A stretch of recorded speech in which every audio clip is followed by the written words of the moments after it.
Ladies and gentlemen, welcome back to the Exponential, and I'll be your host today. My name's R Squared, and I'm feeling tropical.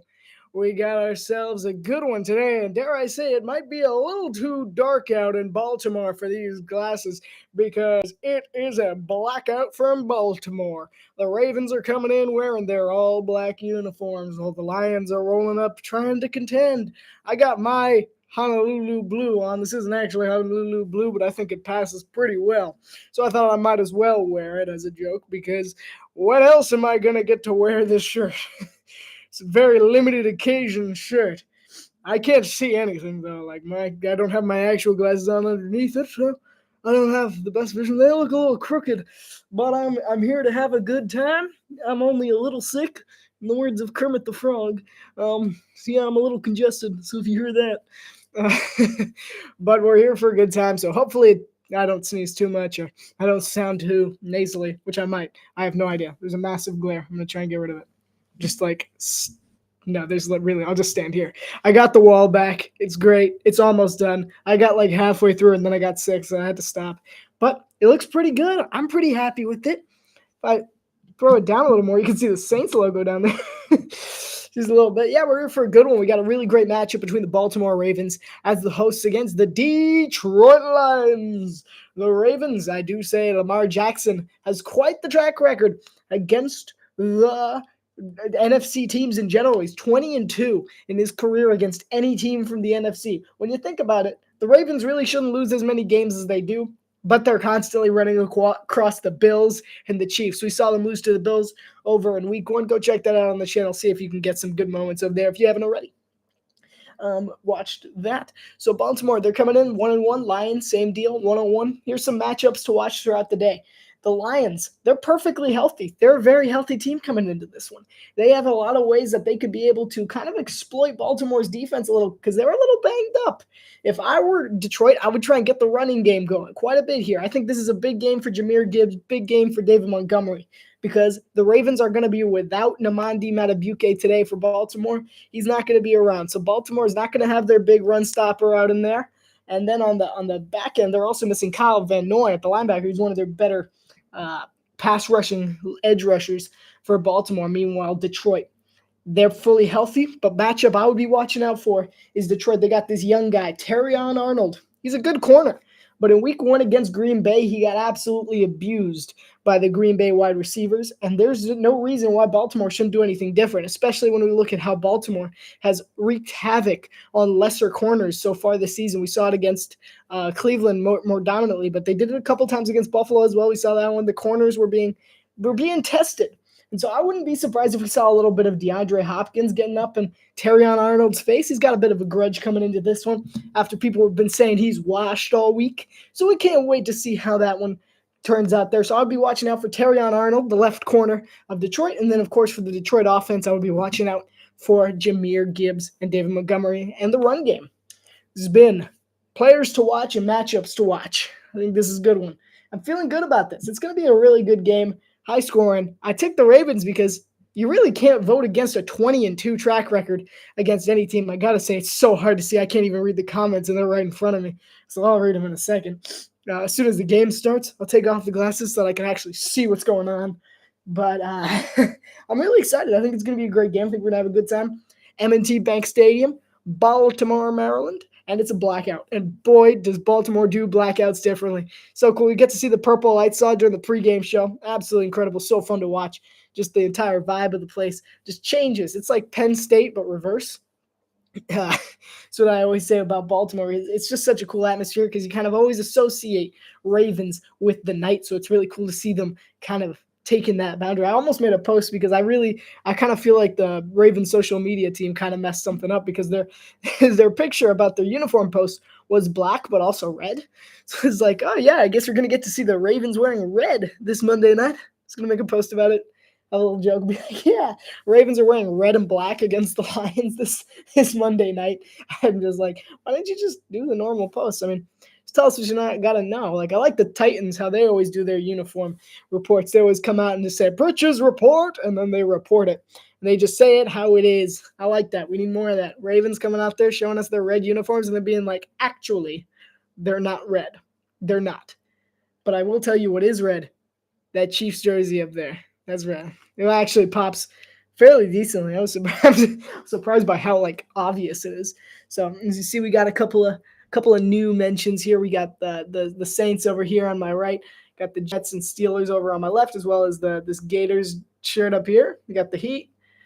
Of course, this 32nd NFL team, no idea who they are. And I got the Super Bowl champion Philadelphia Eagles above my head, which I'll be blocking for the most part, I'm now realizing. I don't know if there's any way to get rid of this glare, honestly. I'm going to try and move this forward a bit, move it backward. Nope, that didn't work. I dropped something.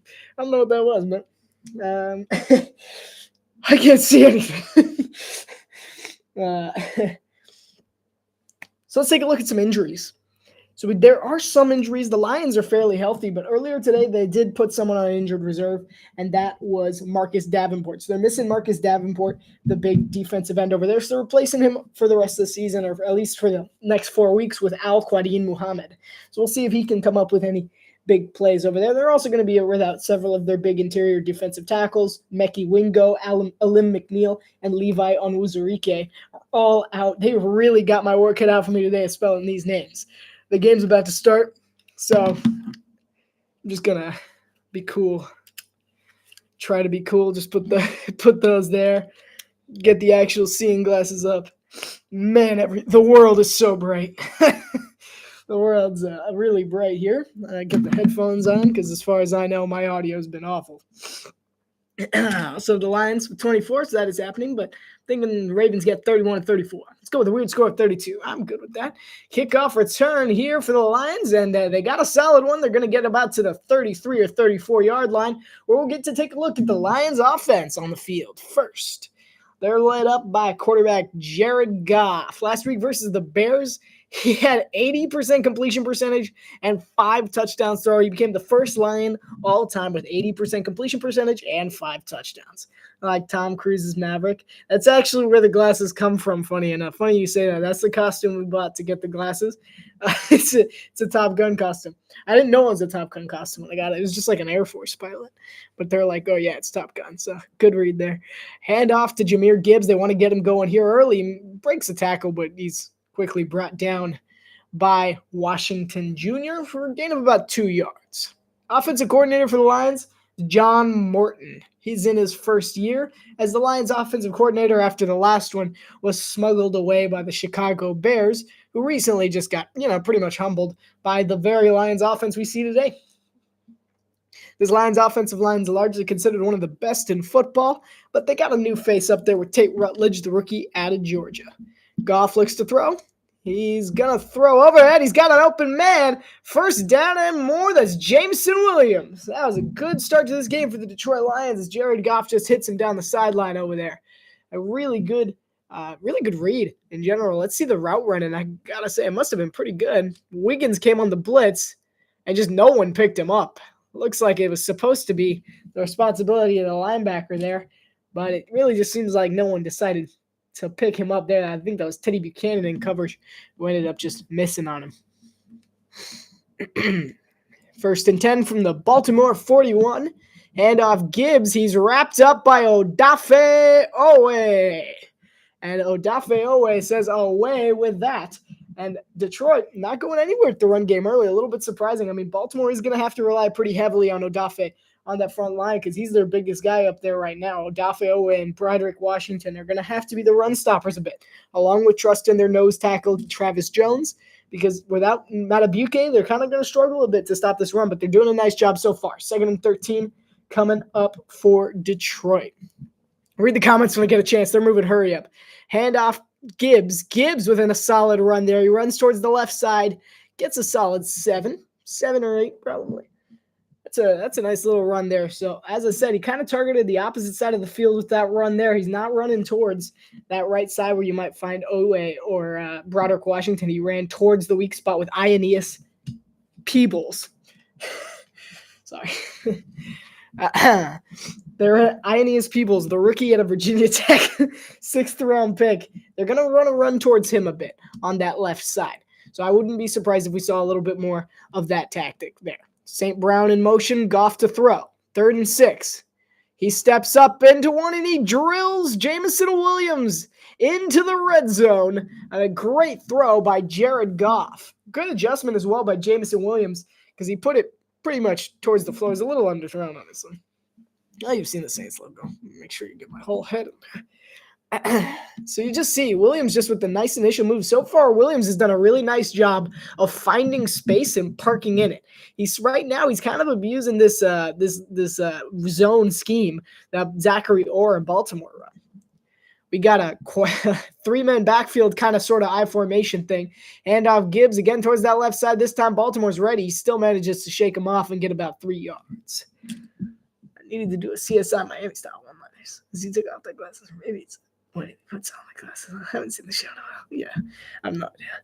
Yeah. I haven't seen any CSIs. I'm not gonna lie. I don't like it. Amon-Ra St. Brown is the third wide receiver in Lions history with multiple first-team All-Pro selections, and one of those names down there was Calvin Johnson. So he's in good company up there at the top of the Lions receiving list. They're at the Baltimore 16-yard line. Good opening drive for Detroit. Goff to throw. He looks left. He'll hit Gibbs on the drag, and he'll step out of bounds after a gain of about 4 or 5. I can't breathe. As I said, just a little sick. I'm trying. You're gonna just occasionally, if you just hear me go, it's just because I've been talking for too long straight, and I can't breathe through my nose. Names are legendary. I'm gonna love saying Peebles. I mean, it's almost as good as he grabbed. I'm not even going to say it. There was a moment from Iron Eagle and J.J. Watt yesterday. That was pretty funny. 10:33. Got to Slaw in motion on the left side. Goff, he's got all day, and he floors it. It looks like he was looking for Gibbs. Gibbs wasn't looking back. It's going to be 4th and 3. Goff kicking himself after that one. Marlon Humphrey was the Raven in coverage there. So Dan Campbell, he's one of the most aggressive head coaches in the NFL. They're 46% go for it since 2021, which is the highest rate in the NFL. Let's see if they opt to go for it here, if they try to draw them off sides. I would be expecting them to go for it a bit here. This is a big game for the Lions. Dan. Just a country boy. A lot of motion by the Lions. They seem to be having a little bit of a miscommunication. And he gets the snap off Humphrey on the blitz. He throws, and he's got St. Brown for a first down and a gain of 8. And a gain of 8. I saw some things there. I feel like that's kind of unsportsmanlike conduct. It's definitely not TV friendly. Man, all right. That's just a quick little throw there to the sideline by Amon-Ra St. Brown. Cut my TV. They're at 1st and goal from the 4. Amon-Ra has 0 drops over the last 2 seasons. That's an insane stat. And off Jahmyr Gibbs. Gibbs plows his way forward, and he's just shy. Good job by Baltimore saving the touchdown there. I thought he had it. Signal. I don't think so. Yeah. That was funny. Funny little celebration. I kind of hope he does it again. The fact that Amon-Ra St. Brown has been so consistent that he hasn't dropped a pass in 2 years is ridiculous. Like, that's a preposterous stat line. Just over 9 minutes to go. Handoff Gibbs. He's easily in the end zone for a Lions touchdown. And the Lions are off to the races. And last year we had Sonic and Knuckles. This year it's kind of seemed a lot more like Sonic. Did you guys see Lamar Jackson there, by the way? Kind of didn't look like him. Like, who's that? I thought it was Lamar Jackson's evil cousin.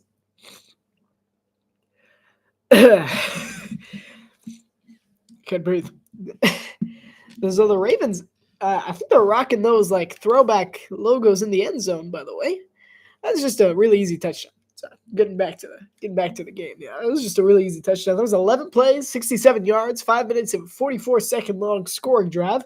And here comes the extra point, and it is good for Jake Bates. 7-0. Lions have the lead, 9:16 to play here in the first quarter. Great start for the Detroit Lions as they came into Baltimore with a roar. 7-0 when we come back. Oh, man. Not doing commentary on the Vikings versus Bengals is so sad. Rolling Star, yeah. I'm like Vikings, Bengals. See, I was actually considering it for a while because I liked the game a lot. I thought it was gonna, I was thinking, oh, JJ McCarthy against Joe Burrow, Vikings defense against Bengals offense. It's gonna be a decent game. I was thinking it's gonna be a decent game, and then Burrow got injured, and I kind of like, and then McCarthy got injured. I'm like, it still might be a good game.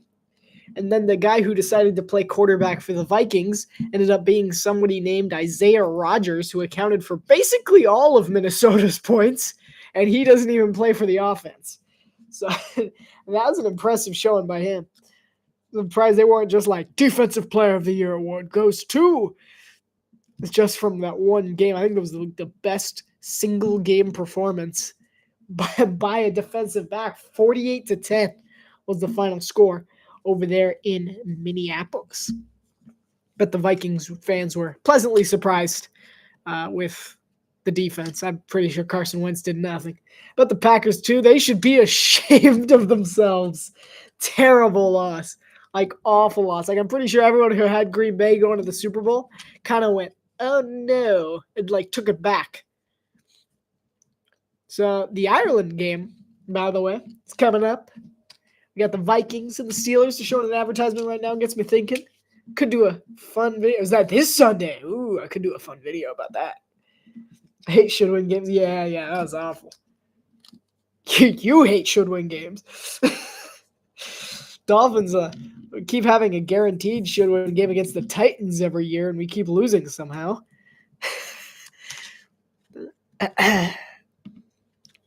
Is Lamar undefeated on Monday Night Football? Maybe. I wouldn't be surprised, actually. 22 touchdowns. He's never thrown an interception on Monday Night Football. He's 7-2 in his career. 7-0 Lions. Lamar is up next. I mean, you look at the stats, you're like, how has this guy not been in the Super Bowl yet? It's crazy. You ever notice that Lamar's kind of starting to look like Colin Kaepernick? Just the haircut, the hairstyle in general. I was like, who does this remind me of? It's like, oh, yeah. So Lamar will be starting from 20? 25. No, where are they starting? I'll see. Lamar Jackson's 22 passing touchdowns on Monday Night Football. That's the most without an interception in Monday Night Football history. So a little bit of Monday Night Football history rather than NFL history, but basically one and the same. Where are they starting? I don't know the new rules. The 20. I was right. Let's go. So from the 20-yard line, Lamar's going to start under center. He'll go play action to start this game. He'll kind of shuffle to the right, and he hits Mark Andrews in stride. He'll get a solid 19 yards. So a nice little quick throw there to Mark Andrews. I need Lamar to have below average stats for fantasy. I need Lamar Jackson to put up 2 fantasy points, and I win the game. I'm about to be 3-0 in my fantasy league, so if there ever is a fantasy league, you really don't want there to be. You don't want there to be. Trust me, you'll be crying more often than not when you're playing me, at least. Mark Andrews, I don't know what that stat was. I wasn't paying attention. I formation. Aiden Hutchinson jumps far offside, which will give the Ravens an extra 5 yards. Neutral zone infraction. This is Bill Vinovich, our referee, is in his 17th season as an NFL referee. Refs faced a little bit of controversy this weekend. Quite a bit of controversy this weekend, actually. There's a lot of very questionable calls all around. Just in general, it was a bad week for refs. I mean, like, started on Tuesday of last week, where college football referees flat out quit because they didn't like the way something was handled. So I formation again for the Ravens. Charlie Kolar in motion. 1st and 5. Hand off to Henry.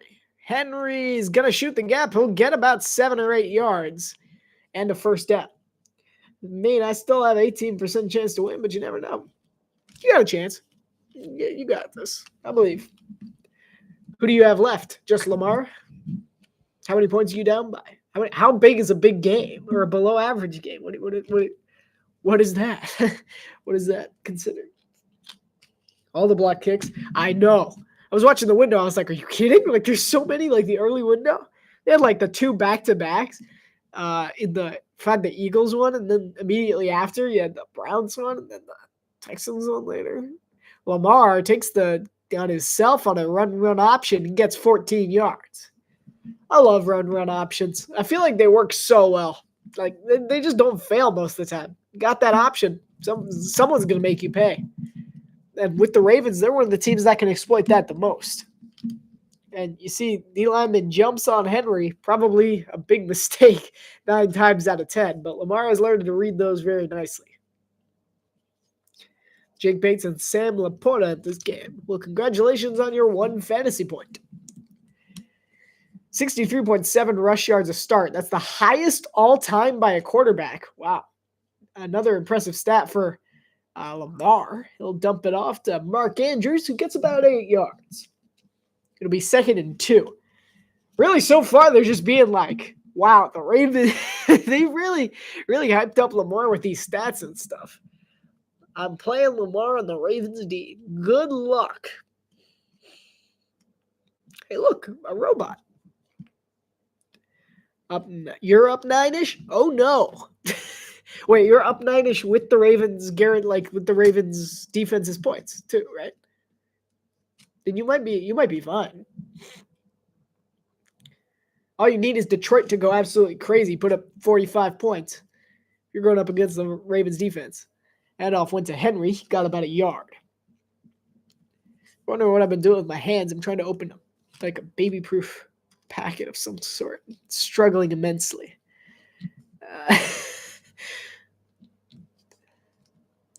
Lions defensive coordinator Kelvin Shepard. He's also brand new because another team decided to take their defensive coordinator. That's the Jets. Aaron Gordon, Derrick Henry. He's got a hole. He's at the 10, the 5, touchdown Baltimore.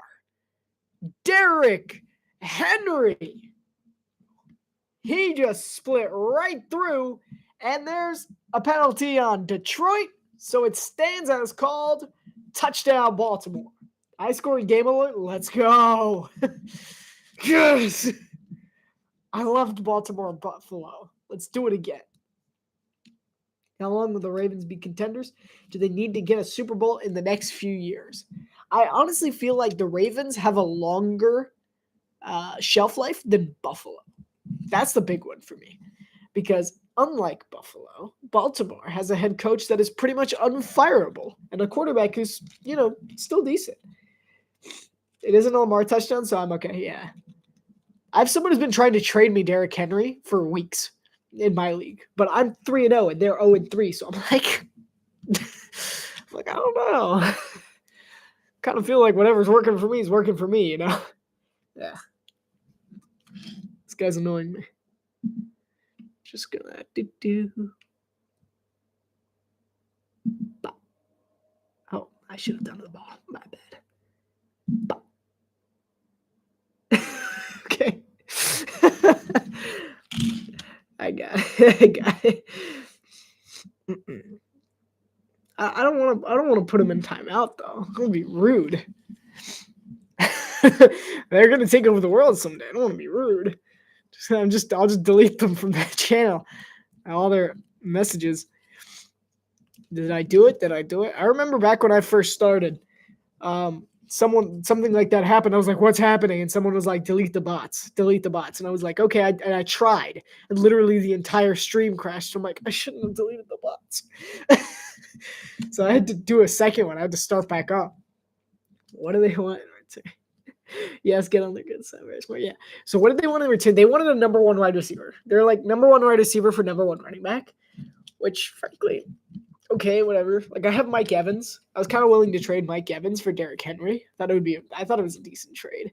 But at the same point, I'm like, on the other hand, 3-0, 0-3. I'm still saying he actually benched Derrick Henry this week. So like, oh, you shouldn't have done that. I'm still struggling with this baby proof thing. I might go down and get scissors in a second. This is ridiculous. You gotta go. Thanks for stopping by. Do come back if you can, though, because I think it's going to be a fun game. Might even go to overtime. Who knows? Kind of want it to. Yeah, see it. Skull on. I don't think that's what they say. I don't think that's right. I think it's just skull. Yeah, stop back in. We're here for a good time. I mean, look at that. It's so cool.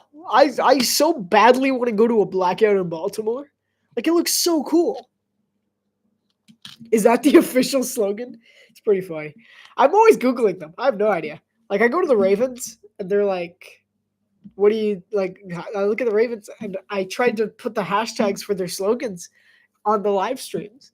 A lot of people don't notice that, but it gets more views occasionally, like once. So I look for them, and I go, okay. So I Google them, and I did no idea what the Lions was. I always thought it was defend the den, but apparently that's only for when they're at home, and otherwise it's win pride. And Baltimore, we see the return here goes to the 33. Baltimore has like Charm City football. That's the one I remember. But now apparently they have like Flock Up. But I'm like, that doesn't sound good. Like, I don't like that. So I've always put Charm City football. Like, we don't go by that anymore. I'm like, I don't care. I'm not saying that. It sounds like something bad. Should be on the Rivals jersey. Go Finns. What? Amon Ra in motion, play action pass, blown up. It's kind of a lateral. They haven't blown it dead, and they'll get Gibbs out. We'll see whether they call it incomplete or not. I really wish I could open these things. 5:18 to go here in the first quarter, tied 7. Let's see whether this was a lateral. So we see Gibbs there. Ooh, it's really close.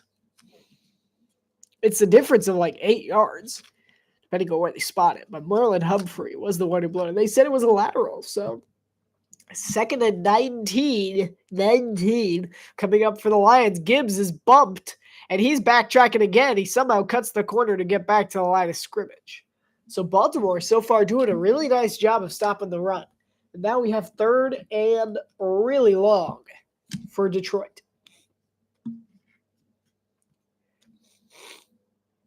It's so annoying that I can't open these. I'm just holding it in my hand for like 30 minutes now. We've been on the whole time. I don't know how to open it. It's just like a pill packet. It's I can't. I'll figure it out. I feel like you're just supposed to put pressure on a certain point. It's just not working. And it'll be a dump off to Gibbs. Gibbs, he's got some open space, but good tackle in the open field by Baltimore. Bring up 4th down. So the Lions are putting it away. See, like, it doesn't sound good. You just saw someone holding a sign that says, "Rise the flock up." I'm like, it doesn't sound good. It doesn't sound right. I'm like, I don't like that. I'm just going to write Charm City football. I'm like, that's so 2017. I can't even do accents congested. That's terrible. That was a Valley Girl accent. It's very bad because I'm congested. Normally I can do it pretty well. Here's Jack Fox, probably my favorite punter in the NFL because he's got a magician's name. Or at least I like to think so. So here comes the punt from Jack Fox. And he'll get it off. He's got a big leg as well, as we see it here. Big leg. And he'll be fielded about the 14. We'll see where he can go. And he gets drilled at the 26-yard line. Good special teams work by Sion Vaki and the Detroit Lions. They can be so difficult. They can indeed. I honestly don't know what I'm doing here. It says maximum strength on the back, so that worries me, whether it's the pill or the container. I'm kind of starting to think it's the container. Here's downtown Baltimore. I've passed through it quite a bit, but quite frankly, I'm not sure anyone goes to Baltimore unless they live in Baltimore or they're trying to get to D.C., which has been the case for me. I don't know anyone that's been like, "Where'd you go on vacation?" I went to Baltimore. I mean, like, nothing towards Baltimore. I think it's a cool place. I think it's just like, who goes to Baltimore as a choice, you know? Like, I go to Baltimore because I have to go through Baltimore sometimes. Had to go through Baltimore this summer, actually. Man, I really wish this would open. Well, I drew all 32 logos based on memory, and it turned out hilariously bad. Especially your on Dave team, highly recommend it. Need to make up fake logos for you. I did that just recently, actually. I thought it would be like a funny video idea for stuff, so I tried to do it, and then like it was so miserably bad. Like I did okay, like I didn't do terribly. The bad one was the dolphin because I've never been able to do as a kid. I can't draw dolphins. I just can't do it. I'm not very good at it. I don't know why. Something about it is hard to draw. It's just, I don't get it. It's just very difficult. I still can't open this. I'll give an update like every quarter about whether I can open this. Look like a macaroni noodle. Yeah, that's how it starts. Mine are mine. It's like fine, fine. Yeah, mine always end up looking like sharks or other fish or just like blobs sometimes. They don't look like dolphins. They always end up with an extra fin somehow. I don't know how. I'm much better at throwing the Dolphins throwback logo, I will say, which is different. The new one's so much harder. I still call it the new one. People are like, they've had that logo since 2011. I'm like, I don't care. I don't care. The throwback logo is the real logo. Everyone knows it. That's why our throwback uniforms are so popular. That's why I have a throwback uniform now. I replaced it for the one behind me. Now that one gets to be part of the wall.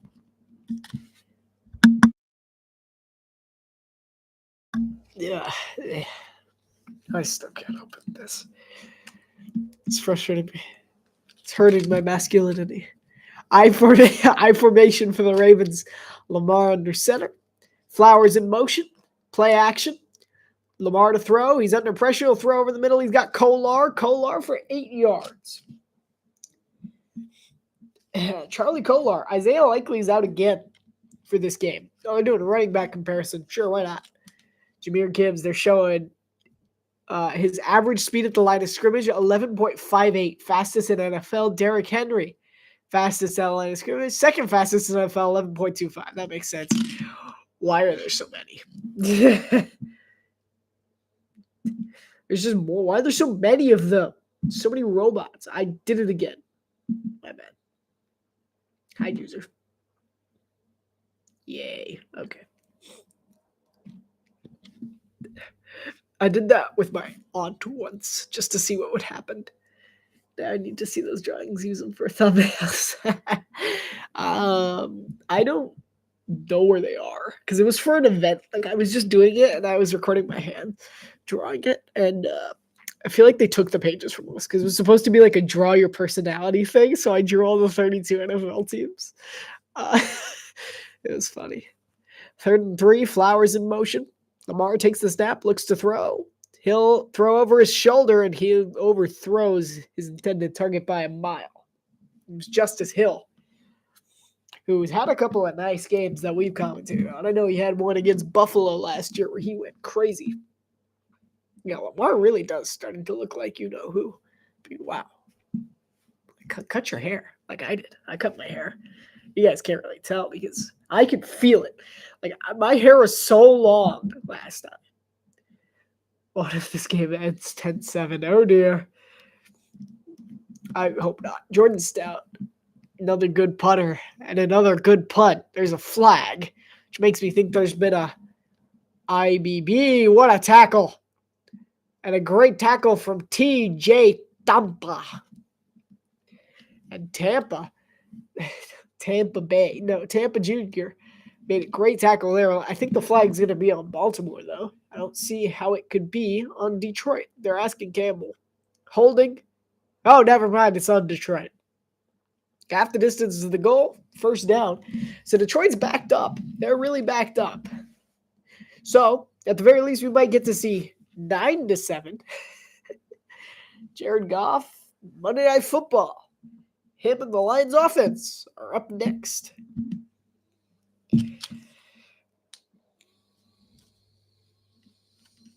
This is so frustrating. There's gotta be like a way. Like there's gotta be a trick. Oh wait, I heard something. What is wrong with me?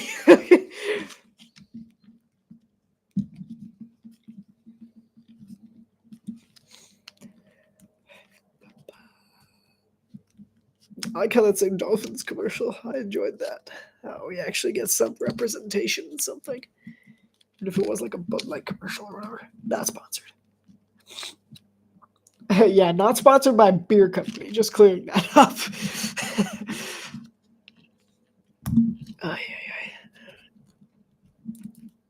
Just gonna like, Lamar looks like Samuel L. Jackson to me. Face and of course it must be related. There, yeah. You gotta be. I mean, Capital One. What's in your wallet? That was not a very. I can't even hear what I sound like. Like I have the microphone and I have them in my ear, but I sound so. I'm so congested. Like I feel fine. It's just really. It's one of those sicknesses where you could do stuff. Like I'm like, oh yeah, I've actually had a very efficient day. I've done a lot of work. Had a good day, but like I've just been miserable. Then this started, and now I'm doing something I like, but I'm still kind of the feeling's bad, but I'm enjoying it. The fact that I can't open this is making me more frustrated than anything else. Because this is something that could help, but come on. Like, why do they make these so durable?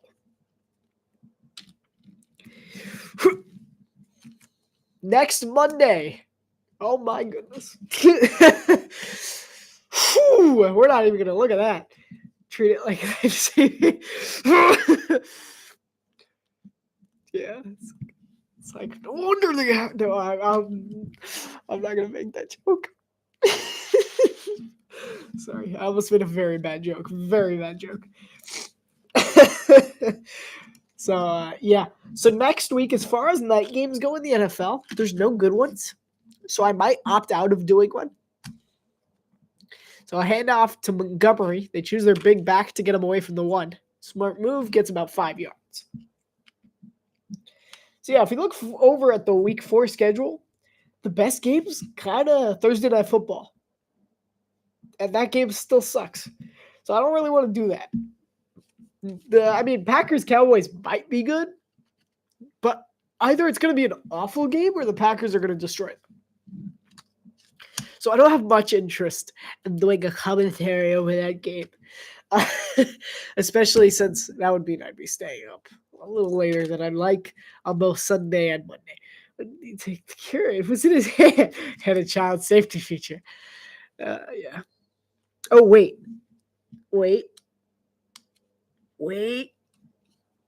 I noticed something.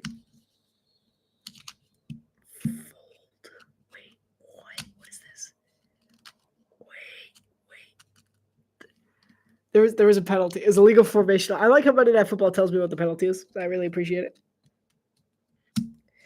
I can do this. Come on. There's something happening here. I almost got it. It's a pull. It's a fold pull, which I'm just realizing now that if you fold, I think you fold it. Wait. I got something. There's 54 seconds left in the first quarter. Graham Glasgow, his 2,000 plus career plays at center and left guard. So 3rd and 7 from their own 5. Ravens brings some pressure. Goff throws. He's got it. Sam Laporta. 2 seconds. 2 seconds. Get the tissues over here. I should just bring them over. I'm just going to bring them over. I was kind of relying on the fact that I would be able to open these pills. Oh, man, come on. It's just a really good throw by Jared Goff. He put it pretty much only where Laporta could get it. Goff under center. We saw Williams in motion one way and then back the other, and they're going to knock out the rest of this clock. We're tied 7 apiece at the end of the first quarter. We had Derrick Henry's touchdown, and of course, Jahmyr Gibbs. So the running backs showing up in the blackout in Baltimore, but the men in Honolulu Blue are making their way. They're doing a nice job. 7-7 heading to the second quarter. Oh my goodness, this should not be this difficult.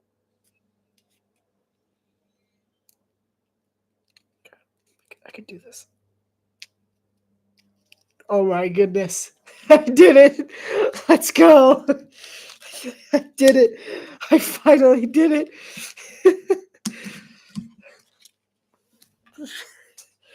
I just threw it. Doesn't flow very well. Man, it's just awful. That took so long. All right, give me a second. I gotta go off screen for a second.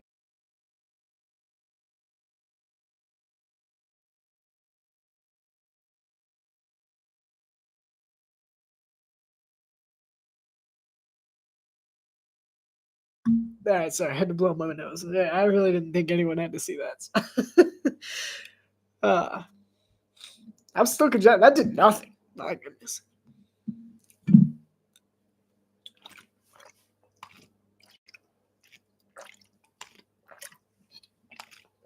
Really hope that's non-drowsy.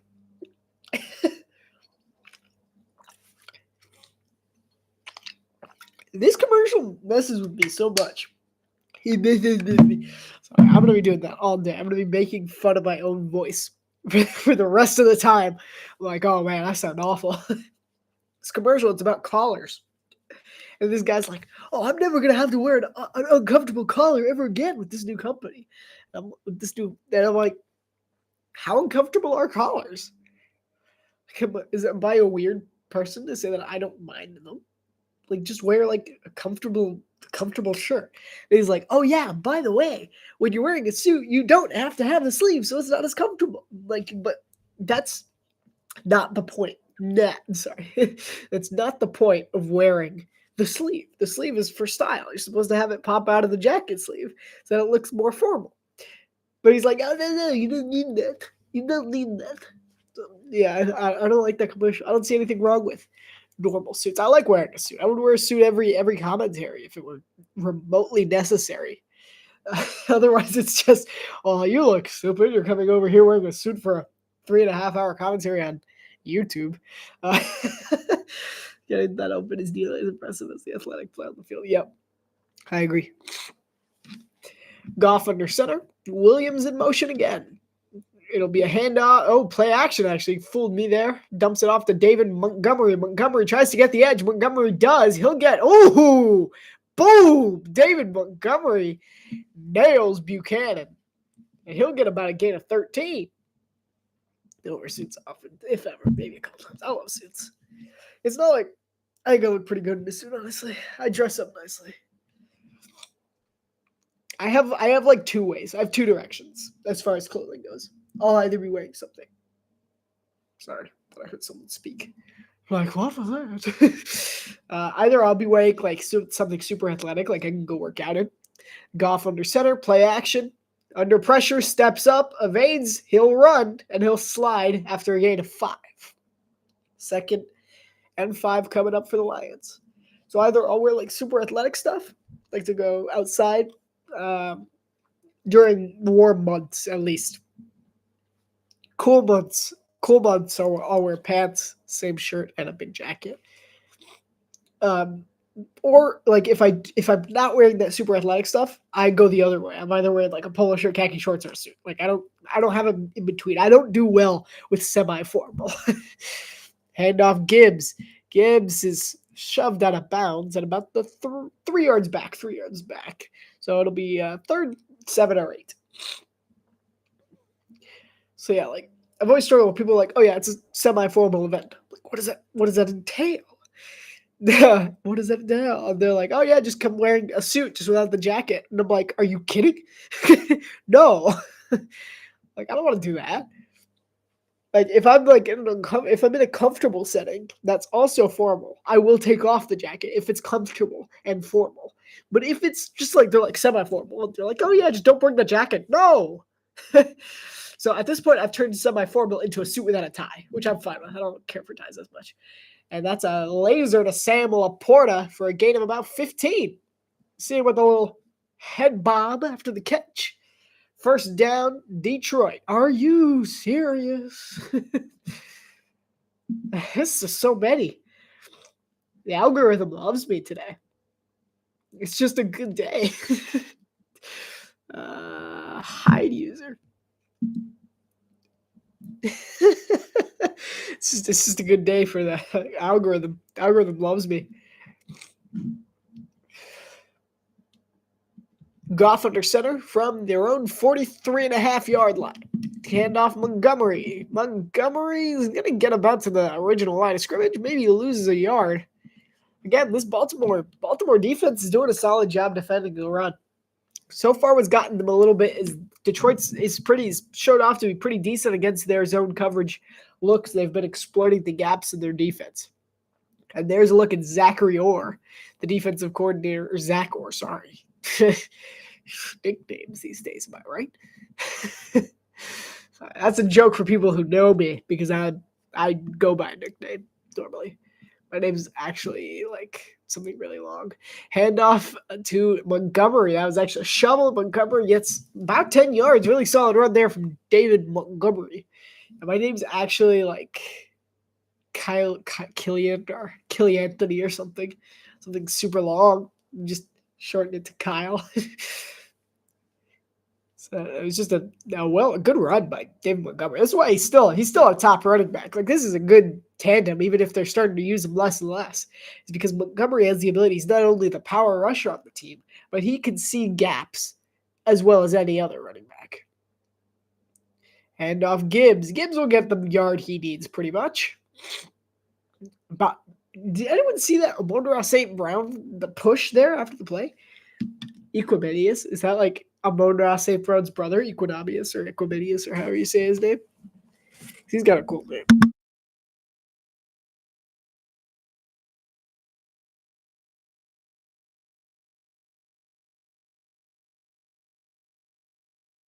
Man. This is just all day. This will be the rest of the night.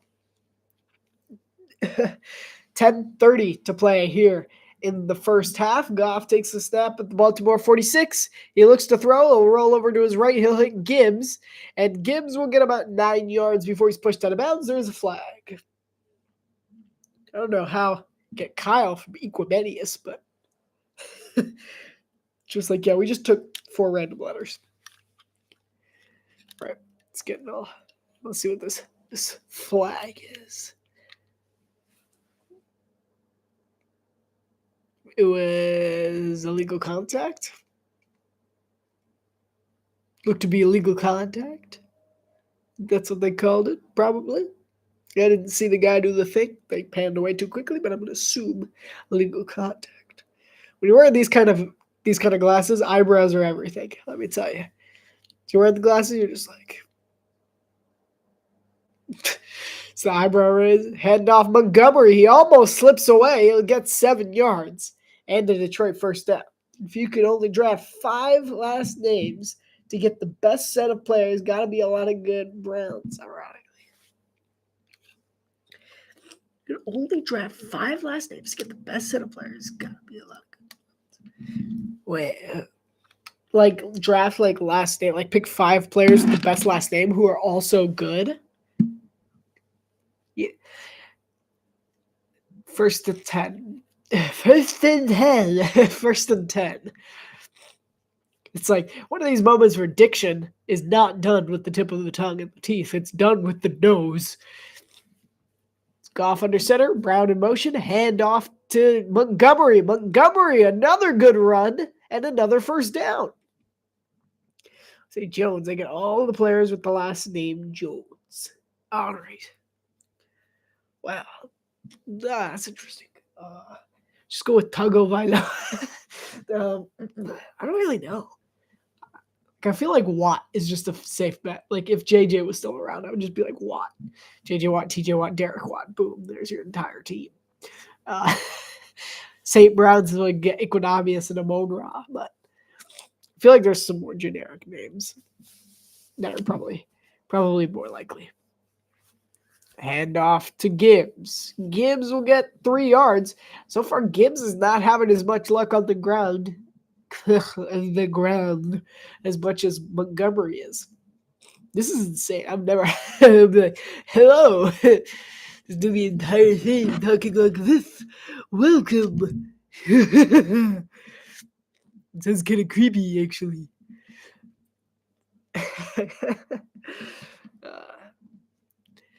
This has been a 8-minute drive, 14 plays, 8.5 minutes. Detroit is eating up clock.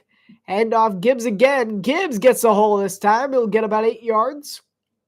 Could be 3rd and short. Hey man, how's it going? I'm sick, so I'm sounding a little nasally. And I keep mocking myself because it's fun. Good. See, Gibbs, he sees the hole there. He's just a good running back. That's what good running backs do. You see him turn on the acceleration as soon as he sees the gap there. We saw it a little bit ago from David Montgomery as well.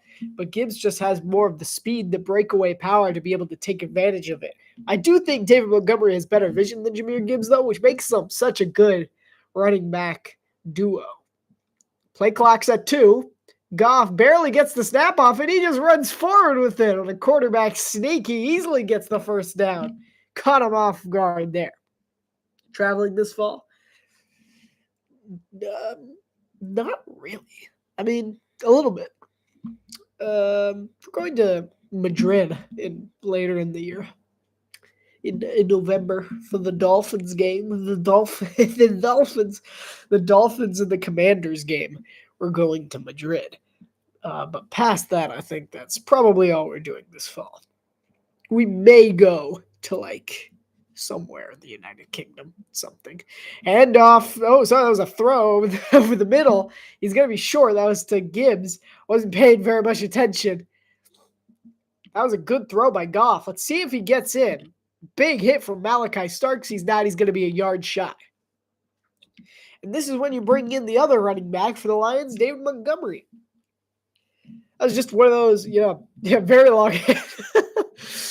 That route there, I'm going to make up for it by showing my schematic knowledge. It's called Texas. That's a Texas route. You just see him pop out of the backfield and go on that little V, and that's called Texas. So as I said, David Montgomery is in the backfield. I expect him to be getting the call, and he will. And Sonic was first, and Knuckles was second.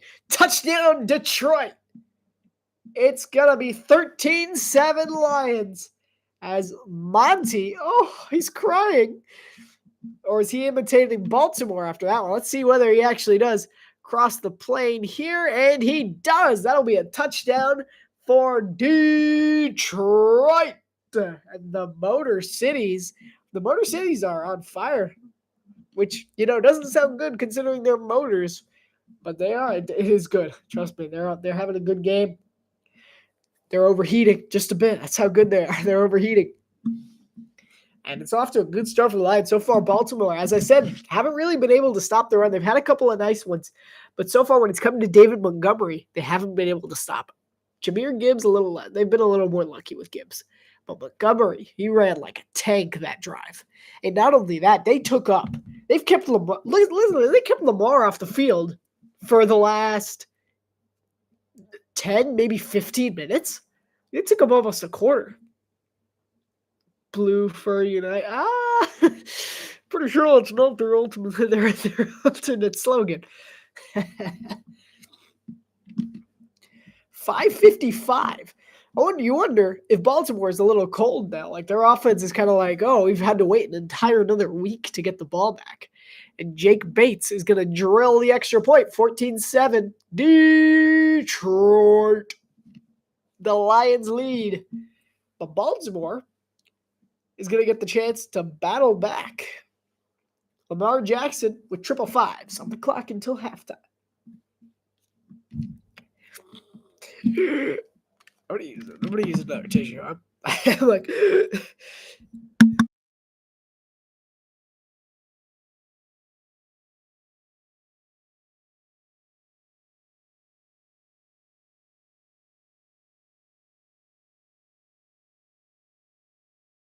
It really doesn't do anything.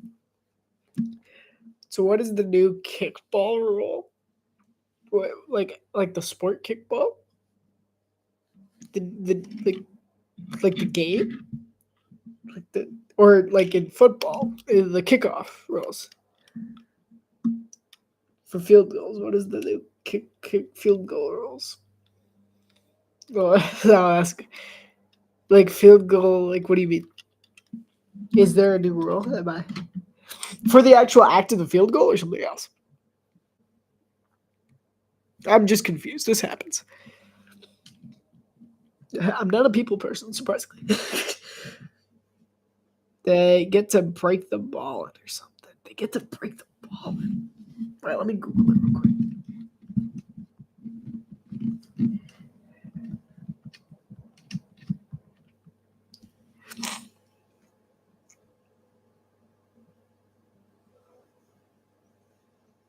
Oh, yeah, okay. Yeah, I did hear. I do know what that is. It's not a big deal. It really doesn't matter. Basically all it is that originally they used to have like practice footballs, you know. And now they're saying that it doesn't matter. They can just use the balls they're going to use on the kick. It doesn't make much of a difference. As you've seen, kickers have been just as bad as years past and just as decent as years past. So it really hasn't made much of a difference one way or another. But breaking in the balls, yeah. So that just means like it's a, you know, most games with rushing touchdown by running back teammates. Jahmyr Gibbs and David Montgomery just made history, passing Paul Hornung and Jim Taylor and Hugh McElhenney and Joe Perry. Those are Hall of Fame duos right there. Wow. So I guess we are telling the future here by saying David Montgomery and Jahmyr Gibbs are going to be in the Hall of Fame. I never saw that coming.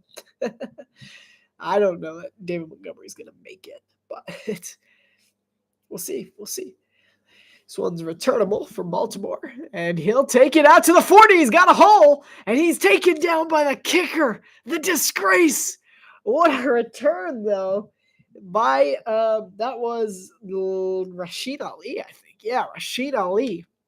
Taken down by the kicker, but you got to be happy with that special teams play there. Let me tell you, there is not a coach who loves special teams in this league more than John Harbaugh. John Harbaugh is a special teams guy. He's got to be jumping up and down right now. Scoring drive, 98 yards, longest drive since 2011. We're making some history today, folks. Some history. Hand off to Derrick Henry. Henry plows fourth for a gain of 4 or 5. I'm probably just going to, every time Henry gets the ball, I'm just going to start talking in ye olde English because he's the king. He ploweth forth for a gain of 4. They did give him 4. Just over 5 minutes to play for Baltimore.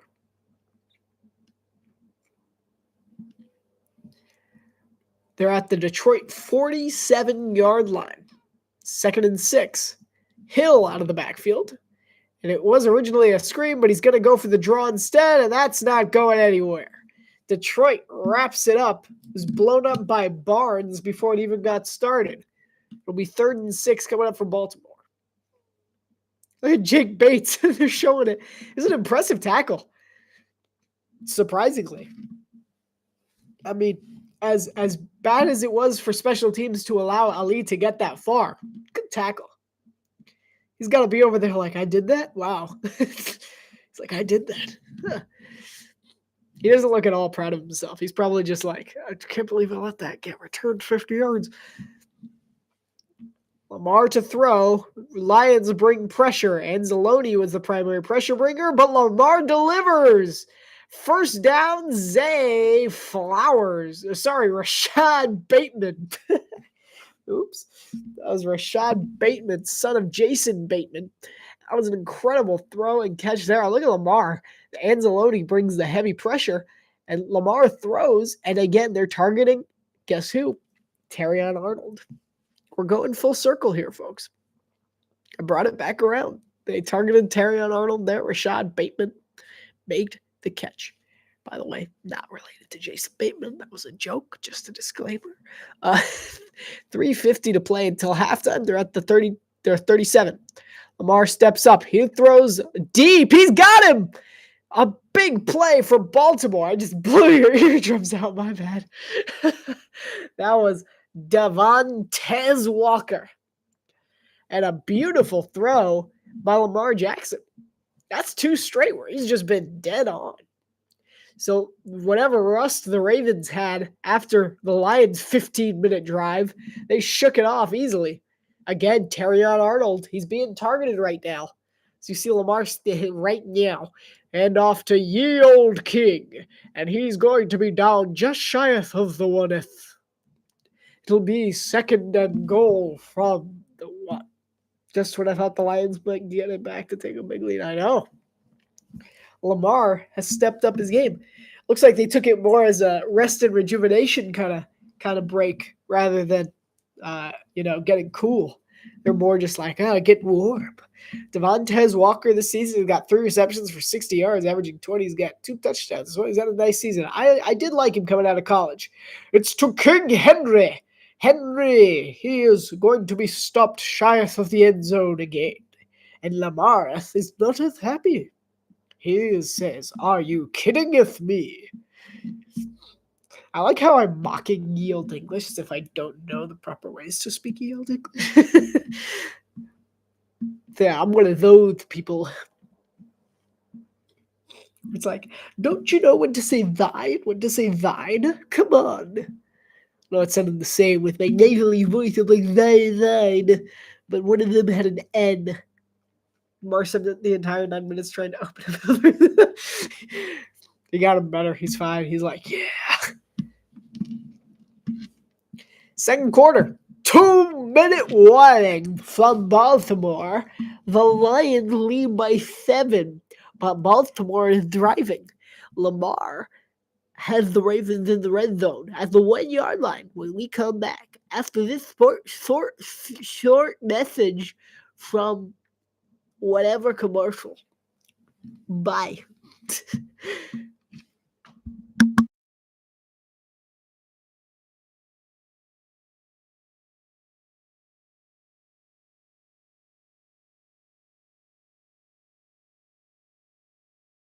It doesn't matter how much I pull my.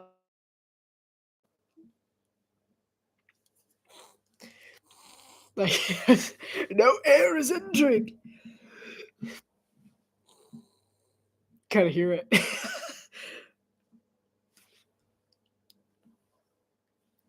Yeah, as I was saying, next week there's not a lot of good happening as far as night games go. I'm not doing Sunday Night Football, mostly because I'll be staying up the next night for Dolphins Jets, and that's a lot on my poor immune system and sleep schedule for that matter. So frankly, I might not do an NFL game next week for commentary. I might just not put it as an option on the poll, just because I don't think there's anyone that deserves it. So I might do. I think my options are kind of down to. Sorry, I got distracted by a crying kid. My bad. The games that I'll probably be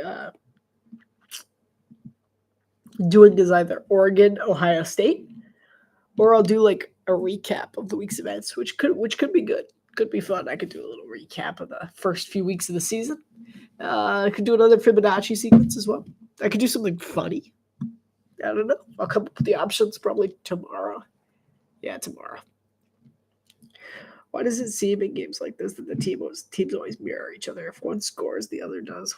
If one at least stopped, the other one gets stopped too. They're both back to scoring. I think that's more like the competitive nature of 2 Super Bowl contenders. Because we saw it between Baltimore and Buffalo too. It's 2 teams that can hold their own. 2 teams that have the ability to win big games. Because let me tell you, if this game were Dolphins-Ravens, the score would be 7-0. Or if it were Dolphins-Lions, the score would be 14-0. Because competitive teams stay competitive. Lamar shovels it to King Henry, and he's stuffed. A great play by Detroit's defense. That was incredible. And that was Al-Quadin Muhammad, guy we were talking about a little earlier, taking over on that defensive line. So it's 4th and goal. He's from Miami. No wonder. No wonder. No one. I sound like, you know who I sound like? I sound like the Beaver from Fuller House, Joey's Beaver. Lamar, he'll take it. He's under pressure. The ball's out. He's fumbled. And Detroit will get the ball at the 22. That was terrifying for a second for Baltimore. What a defensive stand from Detroit. How about that? And Detroit really just made a really great sequence there at the end. What a goal line stand. It's number 46 and 4 there. Get your names in a second. But look at that. I mean, he just goes head to head. That was Campbell. That was Jack Campbell, one of the leaders on this defense. And Dan Campbell, his secret father, no, I'm kidding, is pumped up on the sideline. Lions actually back yet. So I'm wondering, if Tom Grassi comes here, should I wear the glasses? Just be like, hey, Tom, friend of mine. Well, someone I know. Not really friend of mine. I use that too loosely. Got rated by him last week for Packers Commanders, I think, because I remember I was on live and I had his stream open on the side. I was like, why does this guy have 3.6 thousand people watching? I'm like, is this guy that much better than me? I'm like, I thought we were on the same level. Are you kidding? I looked at it, he got a Grassi rate. I'm like, oh, that makes a lot more sense. Secret father doesn't even change his name. Yeah, they look exactly alike too. Both played the same position. Yeah, just gonna make sense. But yeah, my friend over there got rated by Grassi. During the Packers Commanders game, I saw him like, why does this guy so like how? How does he get this fan base? I gotta do collabs with him. Like, I know this guy. I can do collabs with him. He's got 3.6 thousand people watching. I'm like, this is ridiculous. And then I look over at it, and I only learned after because I was on here. So I was like, what? I was trying to hide my surprise. I was like, are you kidding? Because I didn't have the chat open. So I was just like, this is ridiculous. I'm either that bad or he's that good. And I look at the next day, I look back to see why on earth he managed to get 4,000 people to watch. Because I looked at his numbers and he was at the same point. Like, he always gets like 50, 40, he's like, we're both kind of the same level of commentary streamers. We do the same thing. And I look back and watch the replays like, oh my goodness, Grassi, thanks for stopping by. I'm like, oh yeah, okay, good. Like, oh, it makes me feel so much better about myself. So not only on this play did they give Detroit back the ball, they give Detroit the ball back at not the 1 yard line, which means Baltimore no longer has the option of just absolutely going all out blitz and trying to get a safety. They now have to have Detroit trying to get some points on the board with 1:22 until the half. Explains a lot. Yeah, that really explains it. It's like, wow. 20-yard line. Goff. So they got back to the 20. So 1st and 10. Goff will take the snap and shotgun. He'll roll to his left. He'll throw on the run, and he misses Jahmyr Gibbs. 2nd and 10. There's a flag.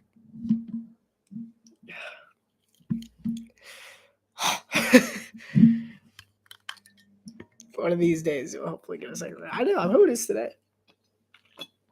Like, I didn't even know he was doing them anymore. Honestly, I hadn't heard anything about it. Then I saw that. I'm like, oh, he's still doing them. Good. Just be like, I just gotta stick around a little longer. Like, I'm basically like, I'm not missing that much of halftime. Like, I don't understand. Went down, got my drink. Then I come back up. I missed 2 minutes, and apparently, like, he'll stop by and be like, oh, nope, not here, bye. Then leave. Goff rolls to his left. Under pressure, throws it away. 2nd and 10. I'm so popular among robots today, folks. So popular. And I like how this one's like a Spanish one because of the accent over the end. So he's, oh yes, I'm very popular, especially among the Hispanic community.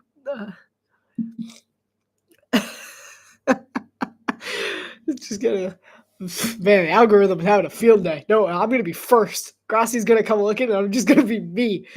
It's like, how many robots have you had into your stream today? 5. That's a record. The Ravens bring pressure. They back out, always unblocked, and drills Goff, but it's incomplete. There was no one around. They never called it dead. Oh, that's incomplete. What are you talking about? No way. It's incomplete. I will get Gibbons in the ball. 3rd and 10. Yeah, that was incomplete. I agree with that call at all if it stands. I mean, it could have been grounding, but he got the forward motion easily. Yeah, it's easily. He's got the forward pass. That's incomplete pass. You might give grounding, maybe, but either that, no, I don't think so. Yeah, I mean, I respect them for letting it play out because that's what you're supposed to do, just in case, but I don't think there was any chance of that one. Jared Goff blitz rate, first 2 games, 8%. Tonight, 50%. I don't know why that's a Jared Goff stat, but okay. 3rd and 10. Laporta in motion at the top of your screen. Screen pass to Amon-Ra.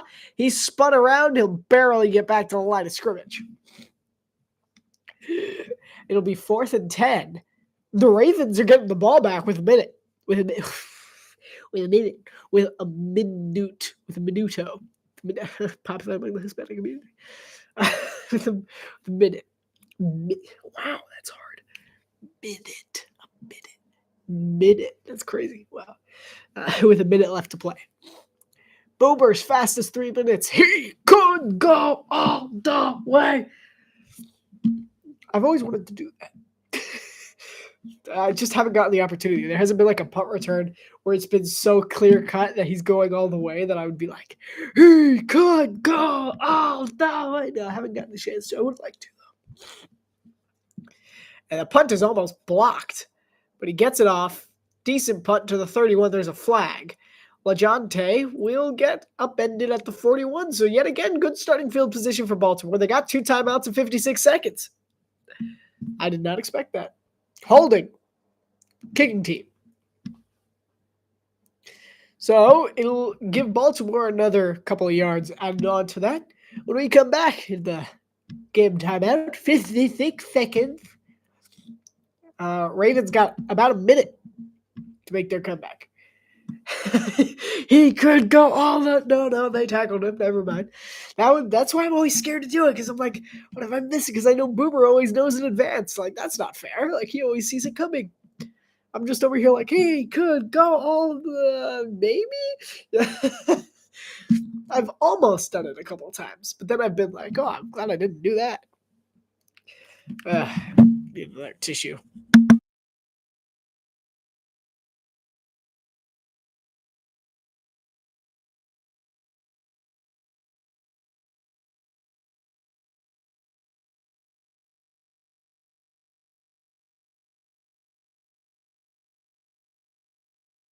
Just got to do my stretches. That'll help. I've been standing this whole time, so I might try sitting to see if I get less congested, because I'm honestly pretty sure it's coming from my back or my spine. Oh, I mean, makes my legs feel better, but it's so funny because I was actually feeling fine until it started. I was like, oh man, I'm doing good. I'm not feeling bad. I was having a good time, And then apparently I got congested again, so whatever. See my new haircut looks pretty much the same as the old one. Can't really tell, but I can tell. It was shorter, when I got it a week ago. I had the commentary on Sunday, and then I got my haircut on Thursday, so it's been like a week, pretty much half a week. Which is surprising because it was actually much shorter than this. So my hair grows really quickly. Yeah, thank you.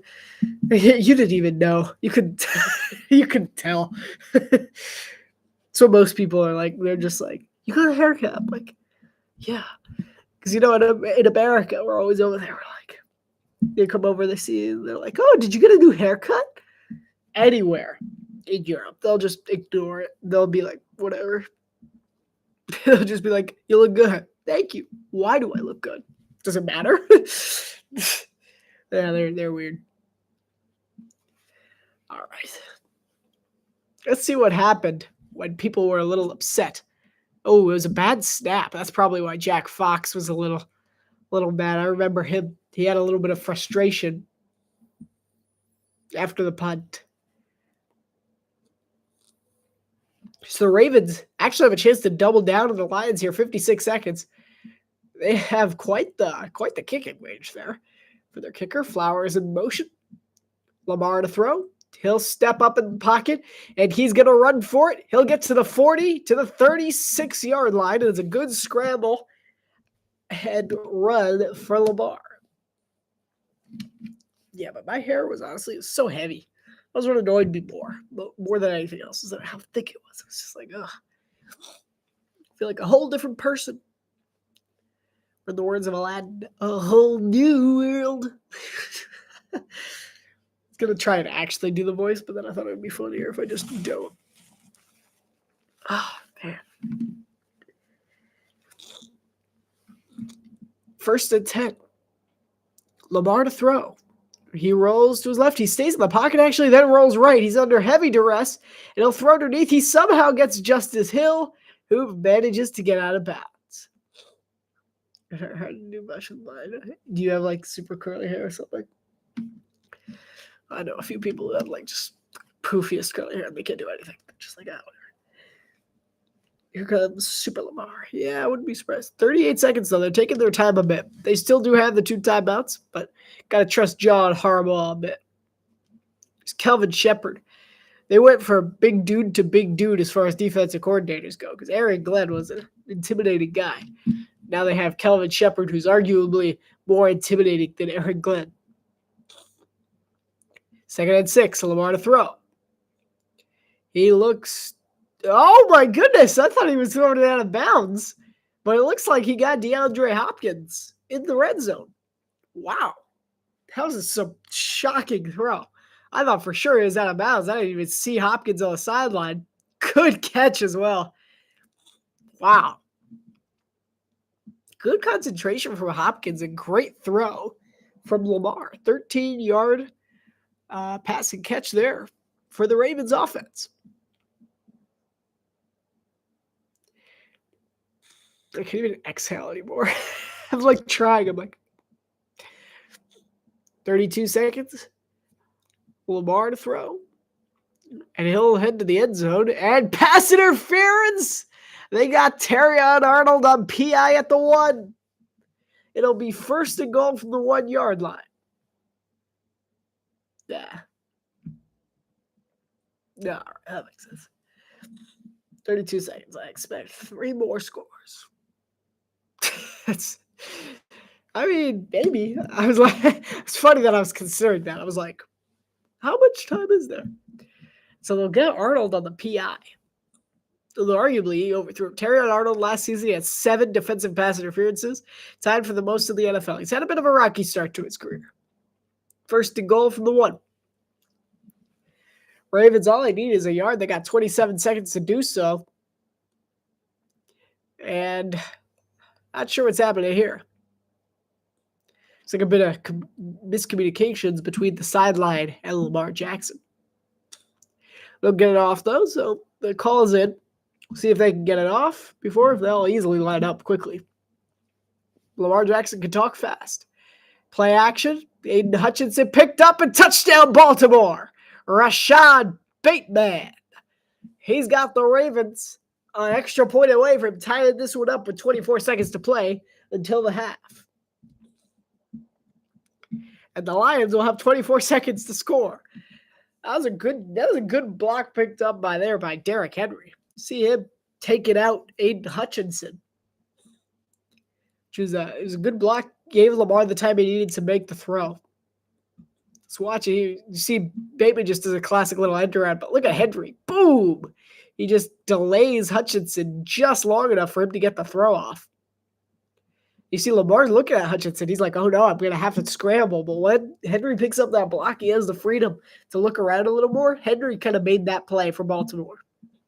14-14 with 24 seconds to play until halftime. 1 second.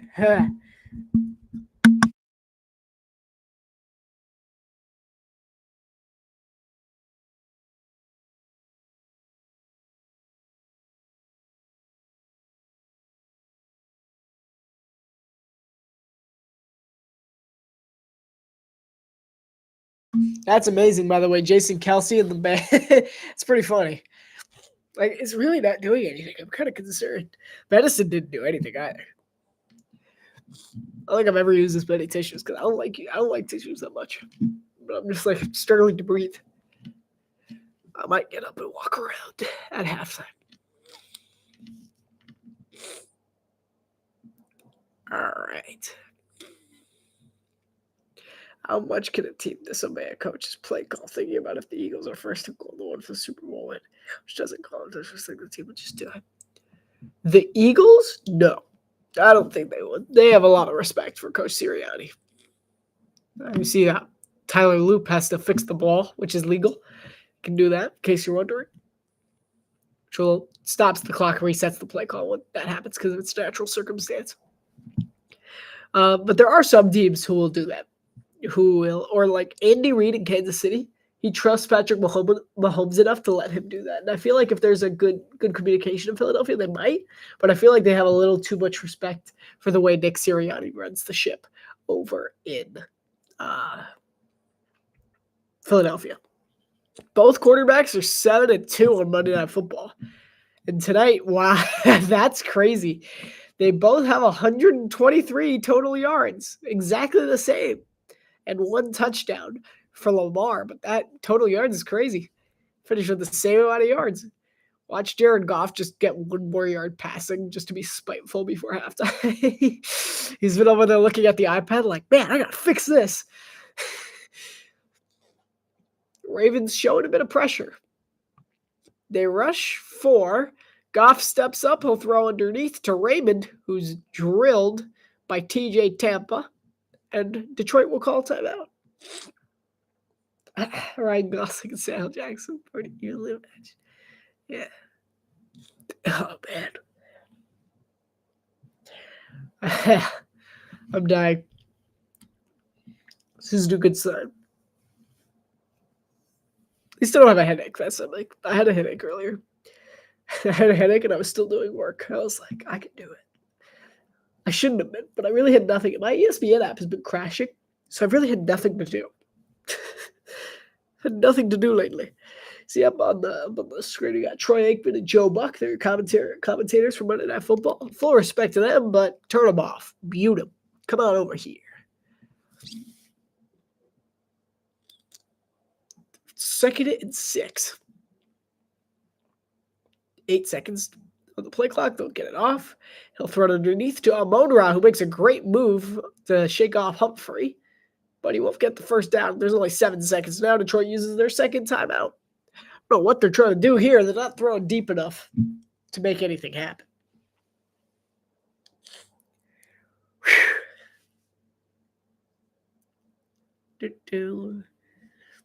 Yeah, my ESPN app keeps crashing. It's been really frustrating. Just feel like I don't want to. Like, I got nothing. I can't read the articles, so I read them on my phone, which is weird. It's been like, why does it keep crashing? Update. I've had the same problem with Madden recently too. With Madden, it keeps Madden, Madden, Madden. This last couple of weeks, there's just certain teams that you can't play with because it won't load in for some reason. I don't understand why. Madden. So timeout Baltimore. 7 seconds left. They didn't like the look, so they switched it up. Detroit still got their timeout left. Wouldn't be surprised if they go for something like within the 10-yard range. Kind of throw it up there. Yeah, college football games this weekend. Pretty good. 3:30 got LSU, Ole Miss, and Georgia, Alabama. Saturday Night Football doesn't interest me as much as the other great game that's happening over on NBC and Peacock, which is, I forgot the game. It's a good game. It's Ohio State, Oregon, Penn State, Oregon. It's Penn State, Oregon. That would be the game I would commentate on if I were to do a commentary because I like both teams. So I would probably do one with Oregon and Penn State. That would, if it voted for. I'll put it in the poll. They're at their own 40-yard line. I would say they need like 20 yards. They might just send out Bates anyway. Just be like, go. And it's St. Brown who slides down with 2 seconds. They got the 10 yards. Hey. This could be crazy. And they're sending out Jake Bates. Good job by Amon Ross sliding down. He's in his third season out of Arkansas. I wouldn't dare say I wouldn't dare say it wrong because now that I actually know someone from Arkansas, I'm no longer allowed to butcher Arkansas. I used to be able to just be like, okay. And now I can't do it anymore. I'm just like, no, I'm good. I watched one college game years ago. It's pretty fun. You should watch more. They are a lot of fun. I've gotten really into it this year. Mostly because the Hurricanes are relevant again. The U is back. I used to butcher their name all the time because I used to make fun of the fact that it was technically illegal in the state of Arkansas to misspell their name or to missay their name. In pregame warmups, Jake Bates made kicks from 60 yards and he made them with room to spare. So let's see it. How long is this kick? This could be crazy. Lions could go up 17-14. Could pick a new team to cheer for. Look for names and logos like, 60. Is this 67? Wait, is that the record? I think that's the record. Ravens have a returner. Well, here comes the 6. I'm going to unmute it for this, just in case I missed something. And here comes the kick. No good. It was well short. He was short and wide to the left. So at halftime, we got a 14-14 affair. Both teams duking it out here in Baltimore. As we got a good one. I mean, he missed by good amount. Good amount there. Not the best kick for Jake Bates, but good try. Good late drive attempt. So tied 14 apiece. It's been a good game. Been a really good game so far. Looking forward to the second half. The fact that I'm dying. Dan Campbell's an 11-2 record in primetime games since 2021, which is the best record in the NFL to date. I'm going to see if anyone's live right now that I know. I don't think there is. Any of my buddies. Tom's on. Like, hey, Tom, collab. No one else is on. At least I don't think so.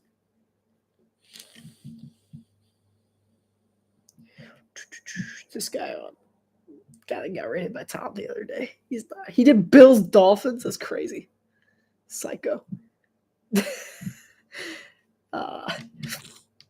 Bates not quite a master. Not quite. Well, let's see. Who else we got? I don't think this guy does commentaries. Just looking for the people that might be on right now. Nope. They didn't do anything.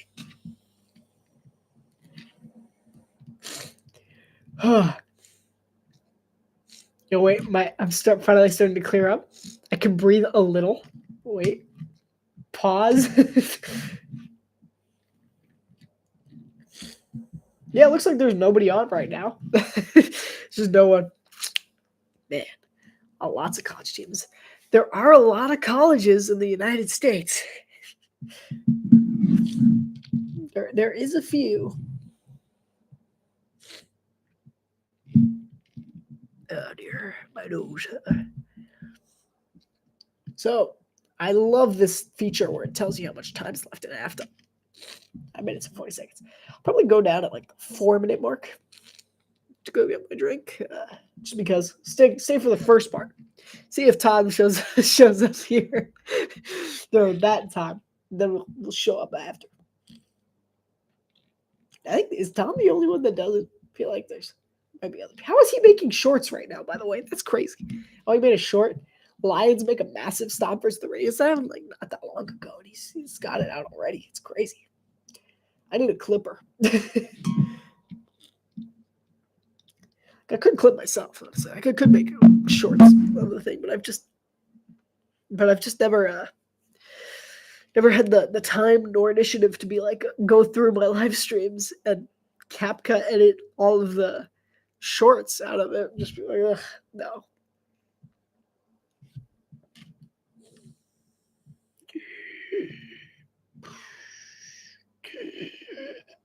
turning into Darth Vader.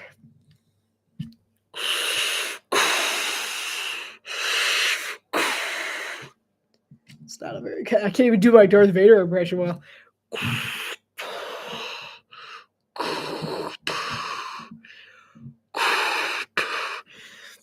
So the key is, if you're a Pokemon fan, you just have to say Wooper every time you do it.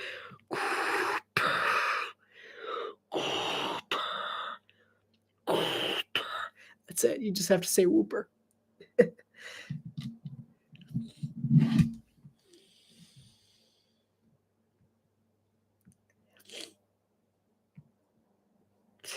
Yeah. So Bruce Pearl retired in men's college basketball. So that's something. It's news. News is news. They made the national championship. No, they did. They came close to the national championship. I'm like, I don't know what to talk about. I commentated on the national championship. So I'm like, they made the national championship. I'm like, no, they didn't actually. Let's look over at my own thing because I forgot when I did that. Yes, Florida, Houston. 5 months ago. Wow, it felt like such a long time ago. It wasn't even that long. It's just 5 months. Wow. It's crazy that new season, best viewed commentary so far, the new season was the college game. Like, you all keep voting for the NFL commentaries, and everyone watched the college game. I'm sorry. Yeah. Don't make sense. Don't make sense, lads. What's that? What's happening there? No, they have a halftime show?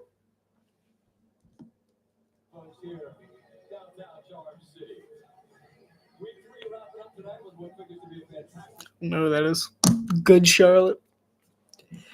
I know, I'm uneducated in the music world. Probably got 2.5 minutes. Small oopsie. Like, why are you guys voting for the wrong thing? Come on. I've also had like a different logos for like each game so far. Because normally I like the one that I'm using now for the thumbnail. Because I like stealing from other people. No offense to them, but they've stopped producing the logos. So I'm like, finally gotta go make them. So like the Commanders Packers one, I actually stole that one too, and I just edited my logo over the person's logo.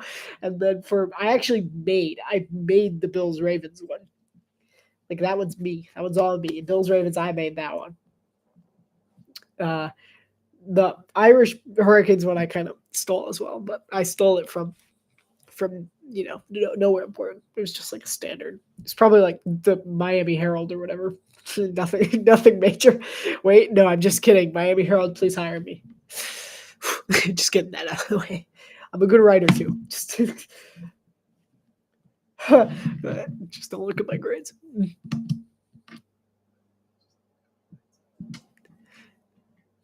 Those ratings pretty silly. Thank you. Yeah. I made that one. I was kind of panicking because I had like a few minutes until I was supposed to put it up. And I didn't have a thumbnail. I was looking frantically for a thumbnail. So I'm like, you know what? I'm just making another one.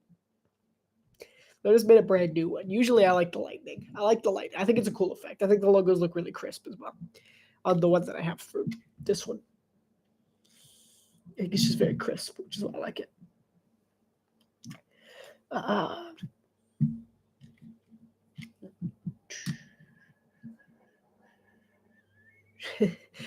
Yeah, I mean, that would be question time. Actually, Tom didn't show up, so disappointing. I stayed for an entire, 6-7 minutes extra. He never showed. Maybe we'll get him 2 weeks from now. Disappointment. Can't believe him. I'm offended. Just looking at YouTube now. Just over here, just scrolling. I'm like, oh wow, that's interesting. My YouTube page is wild. Not even gonna lie, it's kind of crazy because it's like sports people Just a ton of sports people, gaming people, like very few. It's like a few gaming people. There's like voice talents on there. There's friends that I have, and then there's yeah, that's pretty much it. There's like one. There's one theater theater one that I like. So, yeah, I have mostly just like people I know, and then of course I'm subscribed to myself. Oh my bad, I just kicked the table. There's this guy who keeps making more channels. Like he's a friend of mine. He's got like 3 channels, so I keep having to just go subscribe to all of them. Dude, stop. All right, I'm gonna go get my drink. I'll be back in just a few minutes. Thank you so much for watching the first half. We'll be back for the second half in just 2 minutes. Goodbye.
Ladies and gentlemen, we've returned for the second half. And I can breathe. Movement that inspires and helps. Just gonna walk.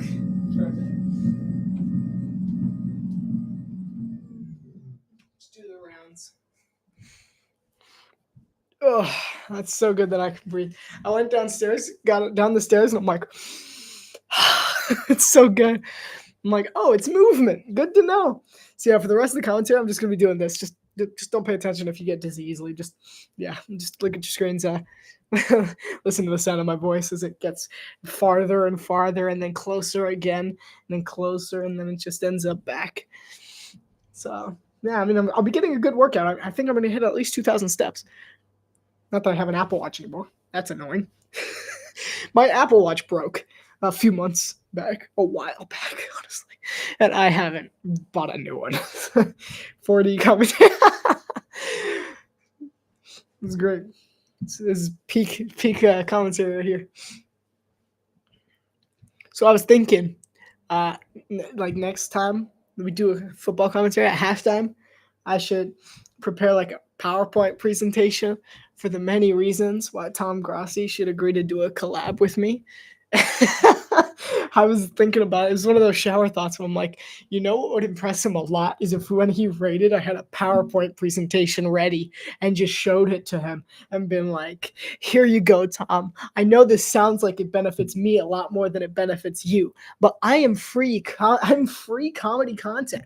It doesn't cost you a dime. It's like, I'm a fun guy. I'm like a mushroom. And then, that would get a laugh out of him. Because, cheese is basically it's like mold, which is basically like, a fungus, which is like the cheese heads, so Packers. And yeah, it's kind of the thought. So I would probably explain that joke and in that very deadpan manner that I just did. And, hopefully get a laugh out of it. And then, yeah, that would happen. I'm pretty sure it's a great idea. Actually, I'm 90% sold. Now that the game's back on, I'm just gonna have to side shuffle. Just everybody clap your hands. To the left now, y'all. To the right now, y'all. Slide to the left. Slide to the right. Crisscross. Crisscross. And this one's going to be returned out to the 28-yard line to start off the second half. It's Lamar Jackson on the Ravens offense. See, listen to how much clearer I sound. I can say fine now. I can say Madden. Baltimore had 10 minutes and 12 seconds time of possession in the first half. Lowest in a first half since 2017. I don't know if that's specific to the Ravens or in NFL history. I'm going to assume specific to the Ravens. So we got Andrews in motion at the Baltimore 27. Will they be starting their drive? Henry is the back for Baltimore. And they'll go play action. We haven't seen a lot of just design runs so far today. And off to Henry. That's a dump off to Henry. That'll go about 7 yards. I know. It's just that halftime break. It's just like, let's go. We're rolling. Just got to keep doing this. It's actually working, which is even funnier. I wonder why that is.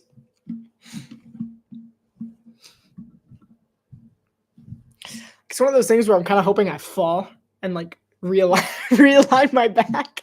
I just want to fall. Someone push me.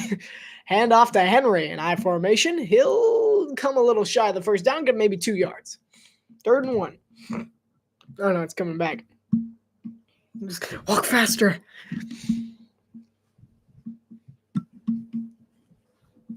Like swimming in the Hawaiian shirt. I'm just. It's terrible swimming. Can tell why I always drown. 3rd and 1 for Baltimore. There's going to be a neutral zone infraction on the Lions, which will give the Ravens a first down. So you notice that I never changed my voice. It was just that I got closer to the microphone, which made it sound louder. This is going to be fun. It's a fun second half. Highest career passer rating in NFL history, 102.6, tied with Aaron Rodgers. Wow. That's crazy. Oh, I'm getting congested again. Oh, man. Well, it was a good run. Just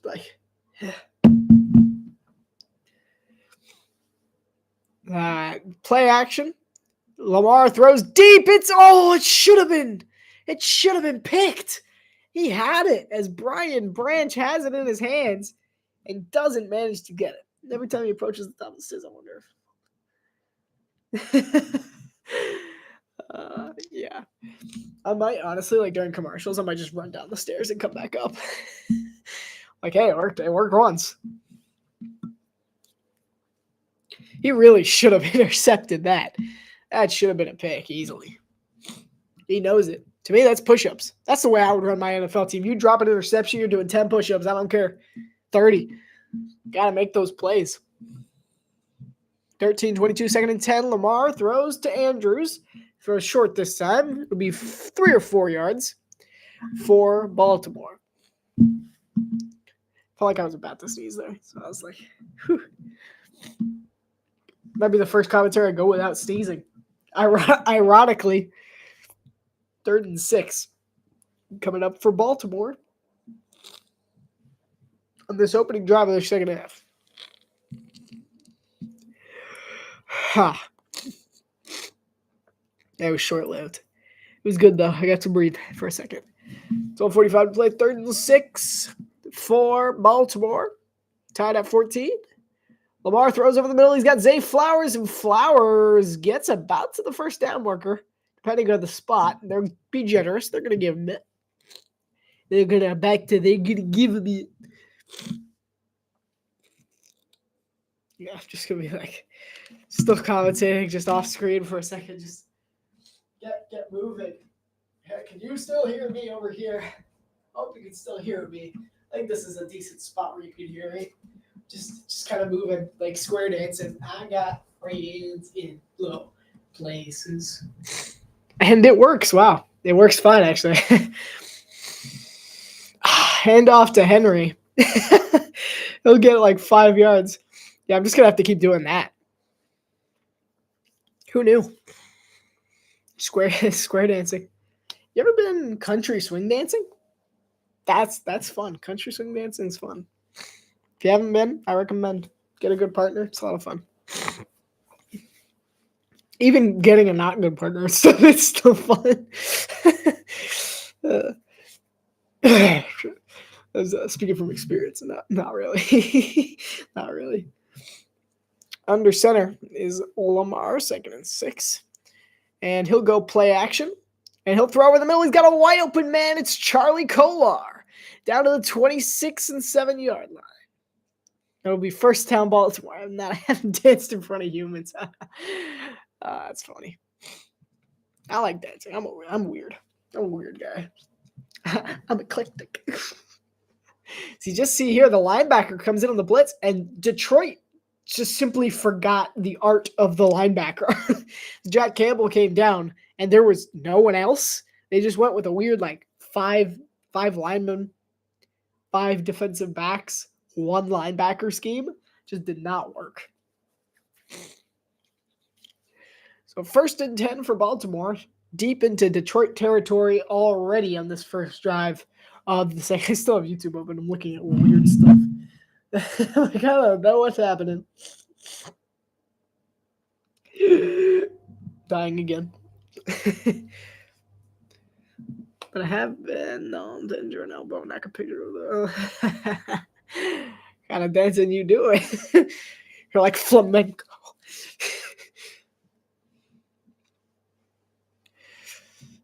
10:29. Flowers in motion. Play action. He looks to throw. He's got him deep. It's Andrews who comes down with it at the 10 as he goes up for one on Brian Branch, and the fans in Baltimore are loving it. That was a good catch by Mark Andrews. So he made it look easy. Really, I mean, he just slips out here. Branch actually does a really good job catching up with him. He actually interfered with him quite a bit towards the end there. He's grabbing his arm. He's got his arm around his back, tries to jump for it, but Andrews just absolutely he lunges for it. Really incredible job by Mark Andrews. I formation now. Mark Andrews is 4 targets and 4 receptions for 60 yards. Henry's throwing the ball. Oh, it's almost intercepted. I was like, he threw it up to Tylan Wallace. It's trickery that didn't quite work. Derrick Henry tried to harness it as inner quarterback, but he looks like he knew it was covered and was like, whatever. Threw it anyway. Yeah, I'm sure John Harbaugh is going to be like, dude, I told you if he wasn't open, don't throw it. He's like, well, why did you want me to throw it away? Oh, I could do that? Yeah. So he don't let anyone else but the quarterback throw the ball. Lucked out really, yeah. The offense was playing defense for a second. 7 of 10 for completions in his career for 4 touchdowns. That's a funny stat line there. Lamar rolls to his right, under pressure, and he's wrapped up for a loss. Good play by Muhammad again. That's my guy. Come on. That's my guy. Just You see, I like him. I like him now just because he's from Miami. I didn't know him before. Aiden Hutchinson was the only who messed up a little there, but he freed up his guys. Who is that? Nowaski, Trevor Nowaski. Lamar Jackson since 2024 has the least, second fewest throwaways in a game in the NFL at 0.7. Lamar, under a bit of pressure again, throws to the end zone. It's caught. Touchdown, Baltimore. Mark Andrews. And the Ravens are on top again. And the double dip for the Ravens is successful. A great throw from Lamar Jackson and a really great catch by Mark Andrews as well. He's kind of getting his redemption arc after another bad game 2 weeks ago against Buffalo, and now he's here in Detroit having himself a ball game. He's up against a linebacker. That's a favorable matchup any day. Anybody on a linebacker is kind of favorable. And actually, Anzalone did fine covering. Like, he did good considering the disadvantage. And Lamar just threw a dime. Like, that was a perfect throw. There was no way Anzalone was getting that. That's one of those throws where I say, everyone always looks at it, they go, oh, that wasn't a very good throw. It was low. That's one of those throws where it's only where the wide receiver or only where the tight end could catch it. And that makes it a great throw. He made it so that only Mark Andrews and Mark Andrews alone was able to catch that ball. It was a phenomenal throw by Lamar Jackson. And good catch from Mark Andrews as well. Aiden Hutchinson, a little unhappy. Ravens up 21-14 after taking their longest drive yet, 7 minutes. And a first down. I'm gonna go do some salsa dancing over there in the corner. I'll be right back. Just get moving a bit. At the Copacabana. Man, that's crazy. This is the craziest stream I've done yet. Who knew? Been suffering through the first half, and all I had to do was walk 2 feet and come back immediately. That is so strange. We need a licensed chiropractor. Just, I wonder how many songs I can do throughout the game.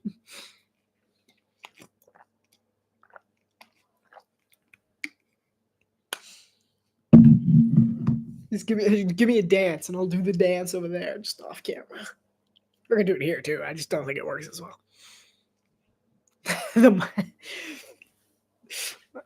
Yeah, I do know it. I don't have to Google the words. I know they're not all clean. I'm like, they're not all family friendly. So the entire song is just not.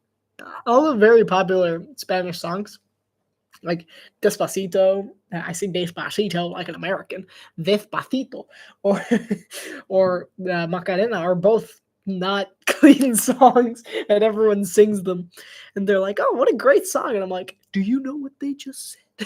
Like, I mean, they're not swearing like that. Otherwise, like, we wouldn't listen to them at all. But it's not like, kid friendly, and we're always taught like Despacito. We always learn the song at like 4. I'm like, really, like, if these kids understood this, like, it's not a song that if you speak Spanish that you would look at and be like, this is age appropriate. It's not. Let's have the kids dance to it. You see Mark Andrews in that moment there that I was kind of sort of referencing earlier about his redemption. He dropped that touchdown, that 2-point conversion against Buffalo, which lost him the game. But he does make the grab there. Again, that was kind of a similar route, actually. It might have been the same route. Cool. Yeah, well, go over here and just kind of... I'm doing the Macarena. I don't know. Macarena.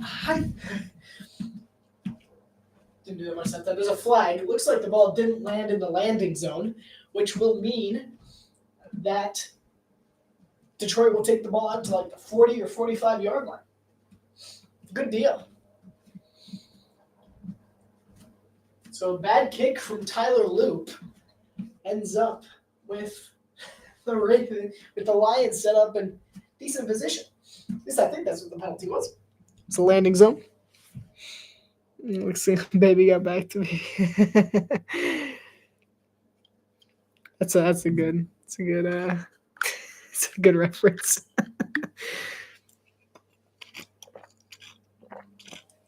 I get the reference, yeah. Goff play action. Under pressure, and he's going to floor it. That's really the first sign of true pressure from Baltimore today. Really, pressure in general on both sides just haven't really been there.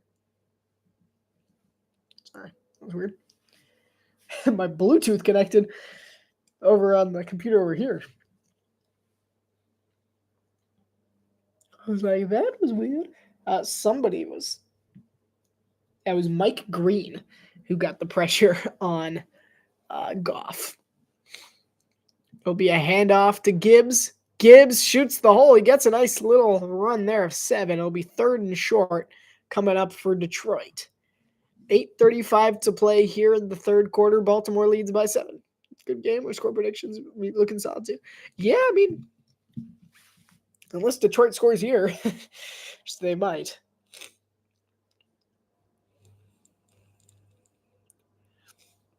It's like as fast as it goes away, it's coming back really quickly. Chidobe Awuzie is in his first season as a Raven, most notably with the Bengals defense, and he was one of the better players on the Bengals defense, which, isn't a great thing, but he was still there. It's not saying much. Goff to throw it. He lasers one into Sam Laporta, and Laporta gets the first down for Detroit. What a throw by Jared Goff. I'm telling you, there's not many quarterbacks you want in this league to make an accurate throw more than Jared Goff. Only one that I might take over him is Matthew Stafford, honestly. If you want one of the most accurate throwers in the league, that's a laser. I know it's a short throw, but, he buries it in his chest. He's like, yeah, here you go. He makes it so easy for his receivers. 15 of 19 for 142 yards today. Laporta has 3 of those catches for 31 of those yards. Handoff to Gibbs. Gibbs, another full head of steam. He'll get about 10 yards and probably a first down.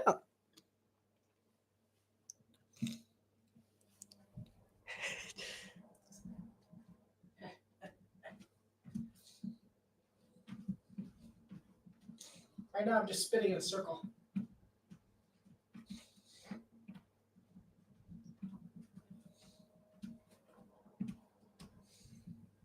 Didn't do that much, but spinning a circle, not very effective. But I can breathe more, more than I could. So I was just literally no air was coming through. So I was talking and I was just not breathing. And they didn't give him the first down, but Gibbs will get it on the second run, which will get pretty much a yard. Be 1st and 10. So I'm such a good rapper. I'm actually a decent rapper. Just come out there and just rap. I don't have to breathe. Breathing's overrated. Come on now. John Morton, who's in his first season. I really thought he was younger. That's my bad. He was the Broncos pass game coordinator for the last 2 years. Came over to Detroit just this year for Dan Campbell and the Lions. Shovel to Montgomery, who flickers it back to Goff, who throws over the middle. He's got him. Amon-Ra St. Brown. And that's a first down for Detroit. First down there. It's one of the better ones to do. You can do them all. It just doesn't roll off as much. If you go Baltimore, it's just better with Detroit. Sound like the scoreboard guy. That was a cool trick play. Well executed as well. Throwing up a little bit of Ben Johnson trickery. Kind of. The 18-yard line. Amon-Ra's in motion over there. And they'll get the snap off. And he'll throw one up to Amon-Ra. He's got it. The sun shines brightly. Amon-Ra St. Brown. He's about to tie it up for the Lions. A great throw from Jared Goff. Wow. What a dime.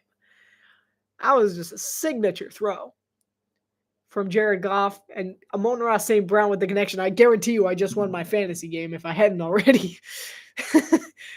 What a great throw. And it could catch as well. Beautiful. Woo, sunny days in Detroit. Goff, Stafford, trade has really been great. How important has it been to their team's success? Just as good had it never happened. Whew, that's tough. Extra point from Jake Bates is good. 21 all. 20 minutes to play, and both teams got 21 points. So it's coming down to the wire. We got ourselves a good one. Dan Campbell agrees. Back after this. Would they be just as good as if they never happened? They're both very similar quarterbacks, and the result has been very much similar for them. However, I don't think they would be the same because I'm not entirely certain that the Rams would have won their Super Bowl without Matthew Stafford. So I think people still say that it was an even trade. I disagree. I'm one of the people who says no. No matter what, it's not an even trade. No matter what, the Rams won that trade strictly because they won the Super Bowl. It's just a fact. They won the Super Bowl, therefore they won. They got it. Sure, they haven't made it since then. They've been very similar since then. But the Rams won the Super Bowl. They won the trade. To me, that's what it is. Is that they won the trade a long time ago, and until Goff wins the Super Bowl for the Lions, there's really no debate about which quarterback's better. Because right now it's Stafford, without a doubt, Stafford. And so far they keep proving it to me. Both quarterbacks are great, but I do think Stafford's probably got the slight advantage over Goff. Although I do think they fit their respective teams, their organizations better than they did had it never happened. So I don't think Stafford would have won a Super Bowl in Detroit, and I don't think Goff would have won a Super Bowl in LA. So I think the teams wouldn't have quite been in the same scenario. I think they would have both been competitive, but I don't think they would have been as good as they are now had it not happened. I'm going to go walk around more. What dance should I do now?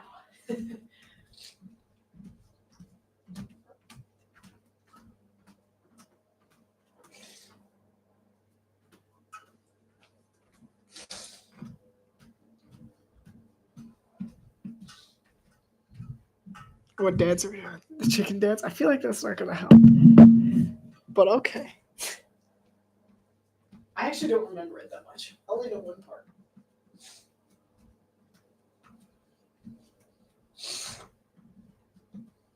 Amon-Ra St. Brown. You would never guess that he's from Germany, but he's from Germany. So that's something.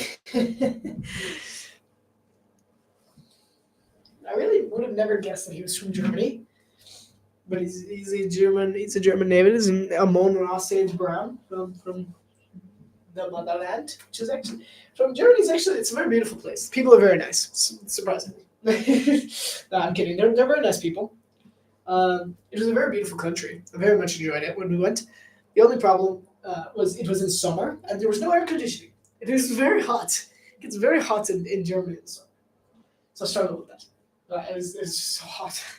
It was like, oh my goodness. Because constantly, we were at this cute little, cabin kind of thing. Like Airbnb kind of cabin, hotel, motel thing, whatever. In the mountains of Bavaria. It was so nice. Beautiful little cabin. So hot. They had no air conditioning. It was ridiculous. So I really just couldn't do anything. Just blazing fire. No AC. No, yeah. So hot. It's ridiculous. After this play, I'm going to mute for a second. Screen pass to Flowers. Flowers got a nice little pickup of 6 on the play. 2nd and 4 coming up.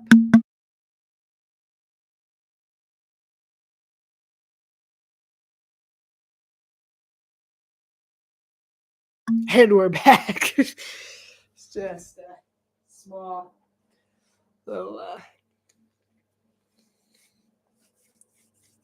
muted there. 2nd and 3. They gave him 7 yards. Generous, to say the least. Already 2 today. To go in the 3rd quarter. Peyton and Eli are with special guest Michael Phelps. So if you're interested in swimmers, go there. Lamar Jackson under pressure, and he's going to be taken down. Begrudgingly, but he's taken down by Mohammed. That guy has had himself a game. Yeah, I mean, honestly, what's his name? Who's the guy that he replaced? Oh yeah, Marcus Davenport. Who? Literally, I actually forgot his name. Who? He's made. He doesn't even. They haven't even missed Marcus Davenport. He's had a great game so far.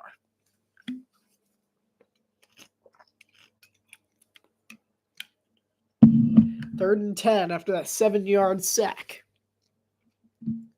Detroit has 3 sacks today, while Baltimore struggled to get the pressure on Detroit. Hutchinson wraps around the corner, and Lamar misses his throw. 4th and 10. The Ravens are punting. So the Ravens stall out there, which means the Lions will get the ball back with the chance to take the lead. So the Lions pass rush has gotten home a few times in this one, and they're playing well right now. I've been a little disappointed with the Ravens defense. I mean, obviously they are missing Kyle Van Noy, who's one of their big pass rushing linebackers, and they could use him back, but I was expecting a little more of an impact from Roquan Smith. But since they're without Van Noy, he's kind of been dropping back a little more than he normally would. Lions bring pressure on the punt, and it's a punt that'll be fielded at the. They won't be fielded. It's a trick. And it'll be down at the 4-yard line. Good special teams. Great punt from Jordan Stout. And the Lions will take over at their own 4-yard line when we return.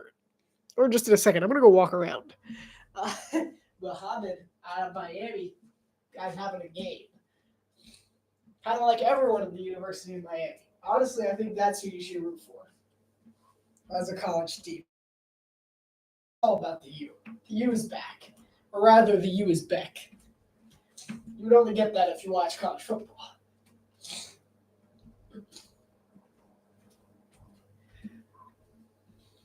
So really, when it comes to college football, first thing I would recommend is whatever area you live in. If there's a Power 5 conference or Power 4 conference in your area, or Group of 5 team as well, either of them, you can type it or choose not to. You can dox yourself. Just say the team, and I'll tell you whether that's a good team to root for. Just any college in the area. And they might have a good college team or just a mediocre college team. Either way, you'll have fun rooting for your team. And just, I go area first if you don't have one. Be a bandwagoner, might as well. And then after that, you can just kind of, if you don't like that, you can just pick a logo that you like, colors, whatever. Are you narrowing it down? Nice. I'm just going to keep walking until it comes back. They'll just stop by and just be like, drive by reading. Yeah. It's a lot of fun. So I go area first. And then if you can't find a good team in the area, although it's highly unlikely, most areas have a respectable college school, unless you're, in Podunk, Alabama, or Mississippi, or whatever.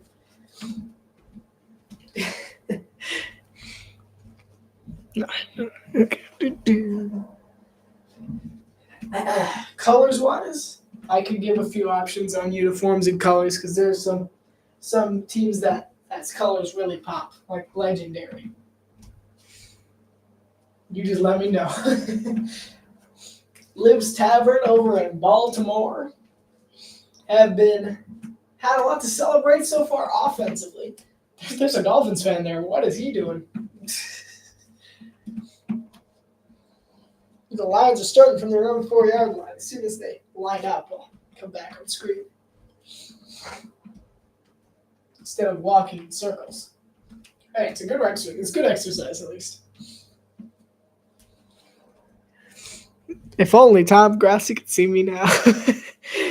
So the Lions shifted up their position a little bit. Ravens defense scrambling. Golf under center. Handoff to Montgomery. Montgomery's got a hole, and he'll get about 10 or 11 yards and a first down. So out of that sticky situation yet again, as that was not good. The Ravens defense so far has really not been able to stop David Montgomery specifically. This is the second straight time that they've just not been able to take advantage of the Lions being pinned deep and being forced to run the ball. They've been very conservative with their pass rush. I've just not been generally pleased with how the Ravens defense has played today. Montgomery's got 8 rushes for 42 yards and a touchdown.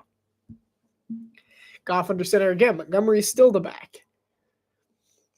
And this time it's play action, and he overthrows Amon-Ra St. Brown. A rare miss by Jared Goff. 2nd and 10 for the Lions. 2:53 to go here in the third quarter. Tied at 21. Like the Spartans. Look, UTEP name and logo is pretty cool. Troy too. Green, gold.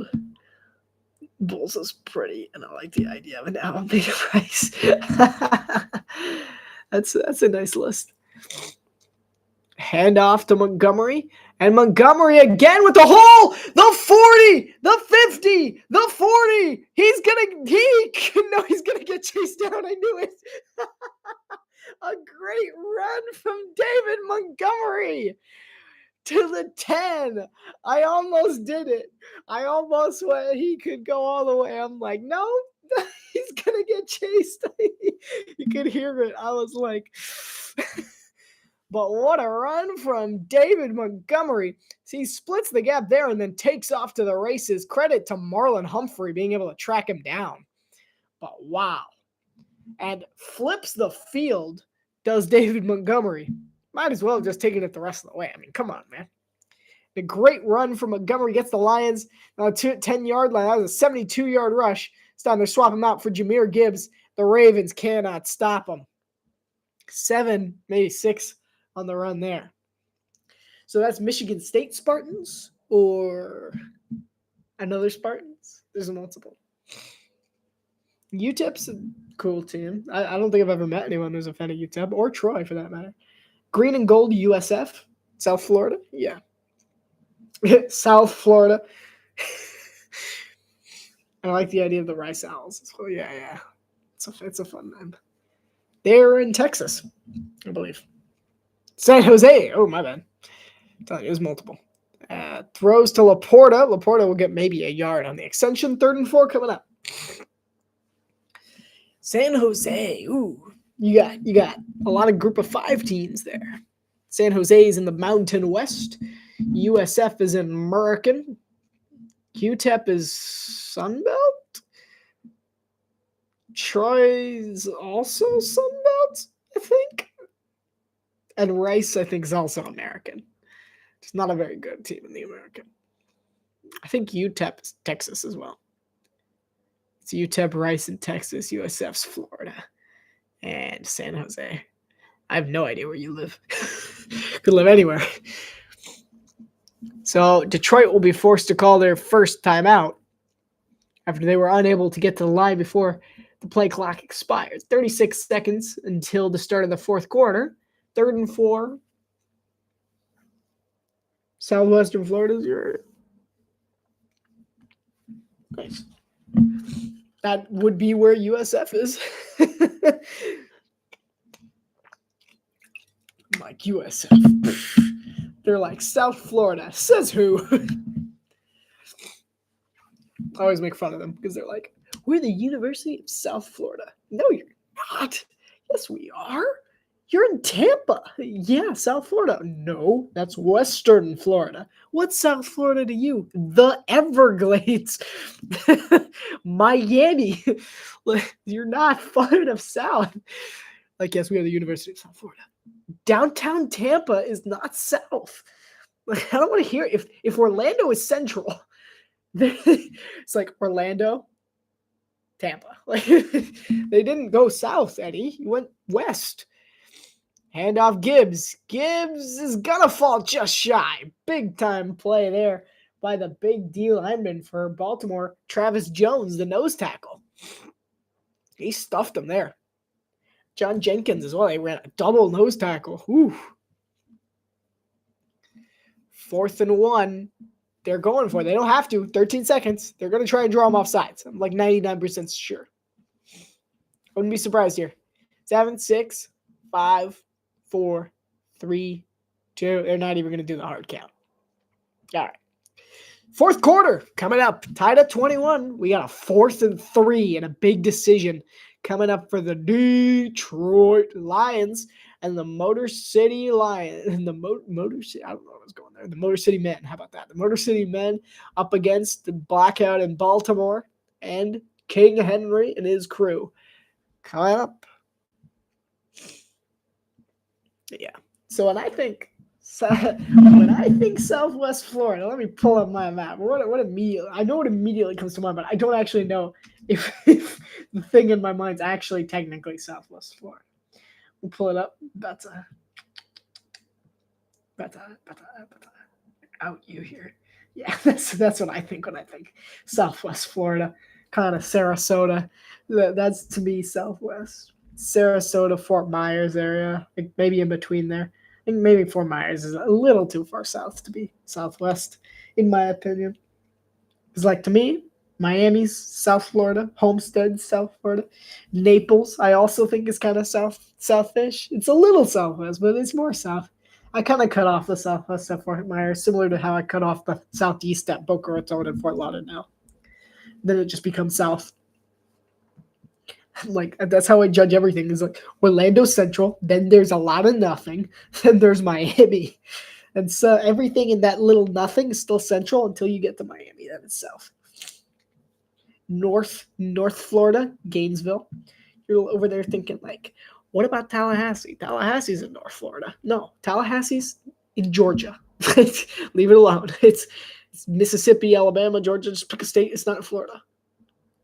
It's that you St. I would be fine if St. Augustine was still the capital of Florida. Just saying. Just saying. Not to get political or anything. St. Augustine should still be. It should be Miami, or Orlando, or Tampa, or Jacksonville. But if you gotta pick one, if we're going like historically speaking, St. Augustine, just give it to them. Tallahassee's not Florida. Like you're not gonna find a true Floridian anywhere in Tallahassee. People are like, oh, I went to the business trip to Tallahassee. Oh, there's nothing in Tallahassee. It's ridiculous. I could rant about Florida all day. So 4th and 1, the Lions have their offense on the field. Cue dramatic music. I don't have any dramatic music. Just go dun dun dun.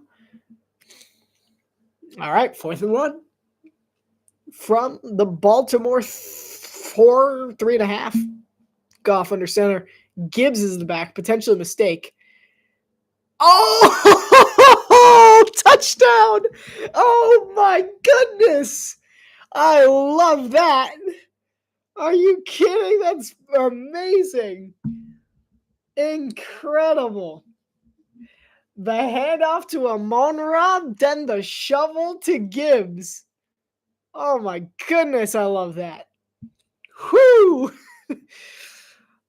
Oh, they know how to get me all happy and all excited. Man, that was great.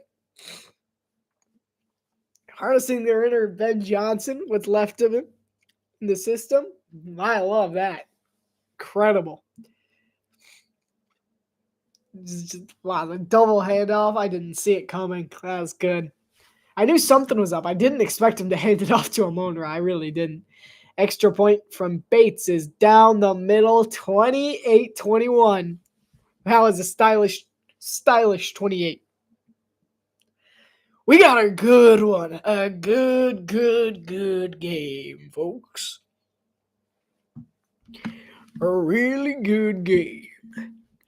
Ford built tough. Detroit built like Ford because that's the name of their stadium. So they're also tough.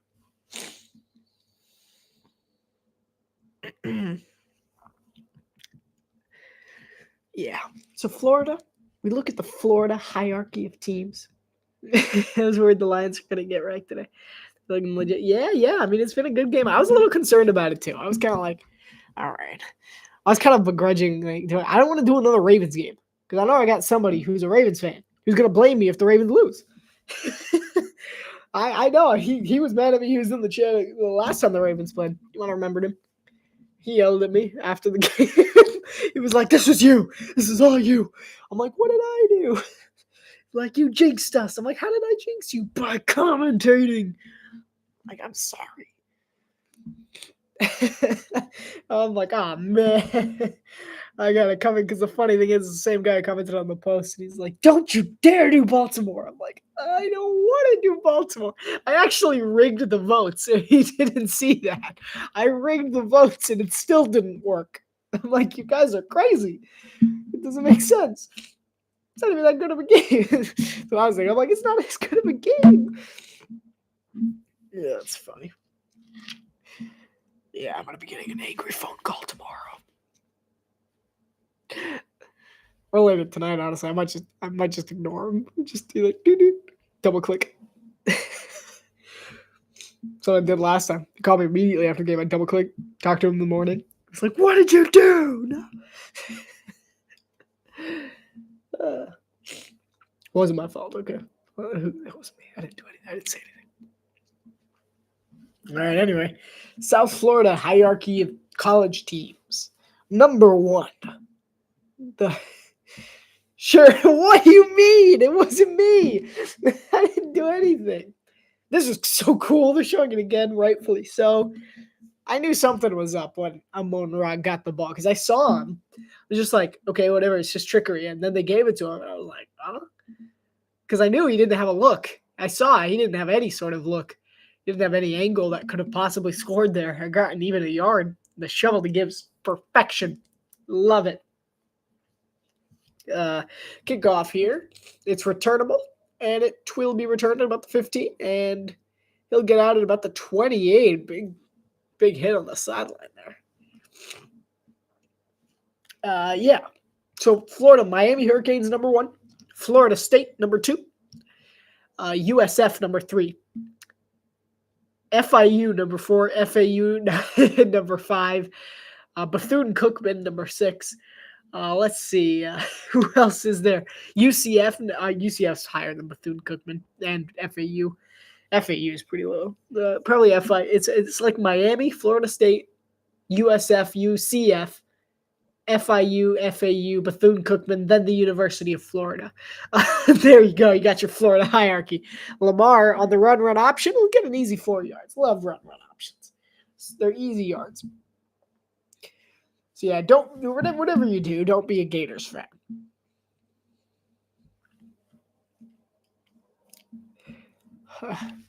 Gotta move again. Gotta start walking. Saving 7. There's 14:20 to play here in the game. Ravens down by 7, but they have the ball on 2nd and 7. Lamar rolls to his right, looks to throw, and he overthrows Zay Flowers by a bit. Brings up 3rd and long. This is tough.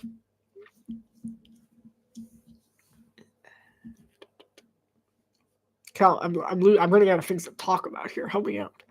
There's nothing happening. They're taking their sweet time. 3rd down conversions today, 7 of 11 for Detroit, 4 of 7 for Baltimore. So they've both only missed a few. Detroit has made up for it with their 4th down attempt, though. 3rd and 7. Lamar looks to throw. A little bit of pressure at his face. He throws over the middle. He's got a man. Laser to Rashad Bateman. He's like Batman, but with an E. I'm Bateman. It's one of the best colors uniforms in college. TCU and Oregon. Enough said. Those are my 2 favorite. Oregon is just one of the most original uniforms. They always have a new uniform every week. Like they're what you'd imagine. Like if there was a team who just didn't have like an exact color scheme and they change their uniform every week. They never wear the same uniform 2 weeks in a row, or ever. Like they're always switching them. They have like 10 different official uniforms. They're great. Shovel to Henry, and Henry is gonna get ye old 3 yards. There's a flag. And TCU's purple and black, legendary color scheme. It pops off the screen really nicely. So I'd go with that. Personal foul. Chop block? Is that what that was? What was the foul there? It looked like a chop block. Let's see it. Did he go low? Yeah, I don't really know what he did. Yeah, okay. I mean, sure, whatever. Shit, chop block, whatever. Cool. Other uniforms that are exceptional. I mean, there's just a lot of good ones in college, but those are probably my two favorite. Two favorite overall. Although if you start naming some, you're like, oh, what about this team? I'm sure I'll say like, oh yeah, that's a nice uniform, because when you have that many teams, you got to come up with some new uniform ideas. There's gonna be a false start coming on Kolar on the offensive line, 88. False start. Could learn to think it too. Yeah, like I like TCU's uniforms way better than theirs, especially that year that TCU wore these black, purple, and red uniforms. Fire, like literally the best uniforms ever. Like they're so good.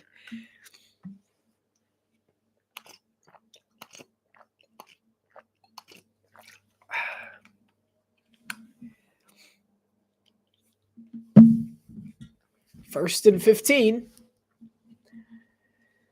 So after that 5-yard penalty on Kolar, Lamar looks to throw. They rush 5 and no one in town. Looks like a bit of a miscommunication between Lamar and D-Hop. The ones that I'm talking about, let me see if I can pull them up here. Oh, my bad.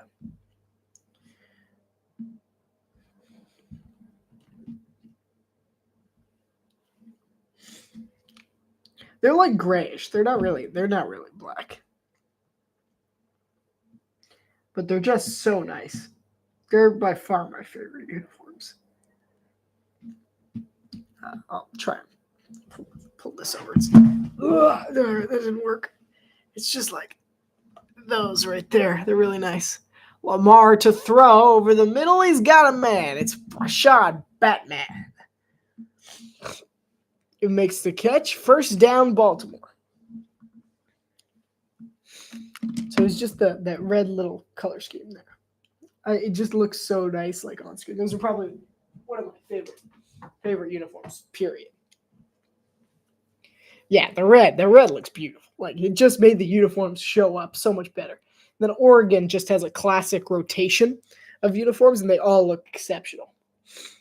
And then, there's several others who have like historic uniforms, like Penn State's whiteout is one of the most famous uniforms in all of college football. Lamar tripped up at the ankles as he tries to run it himself. DJ Reader, you read that play very well.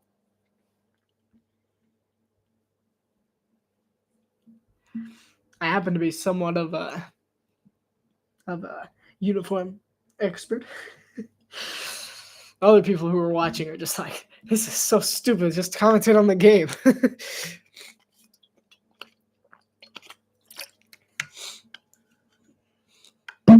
Second and 9. Lamar to throw. He steps up, and he's swallowed up. And the ball's out. They're calling it dead, though. I don't know who's got it. The Lions came up with it. It looks like they're going to call him down. That was just a really good read. I think that was Nowaski. Wow. He read it like a book. Look at this. He steps up. He was the quarterback spy there, and he did it. He did it to a T. Like that is what a quarterback spy does.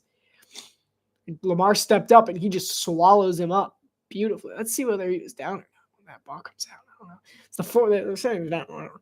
Fourth sack of the day for the Detroit defense. They're showing pressure here on 3rd and 13. So far, that's done them a lot of good.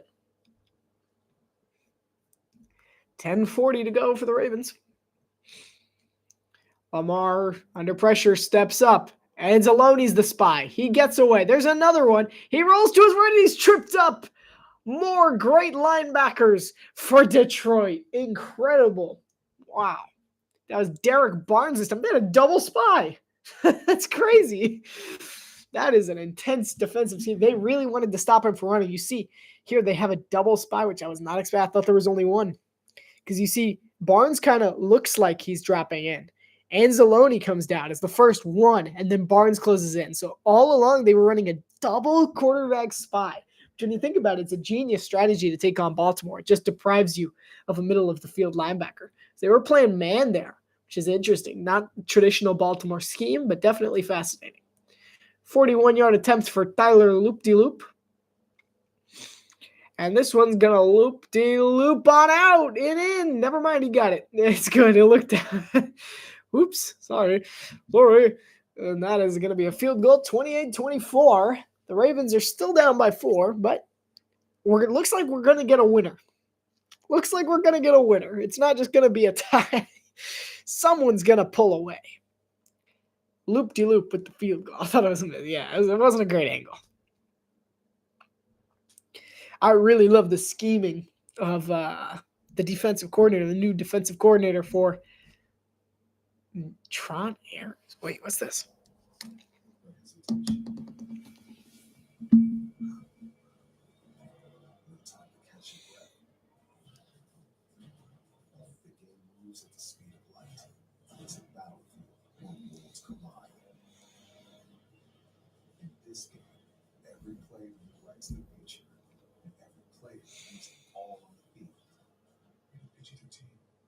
That's pretty cool. I like that commercial.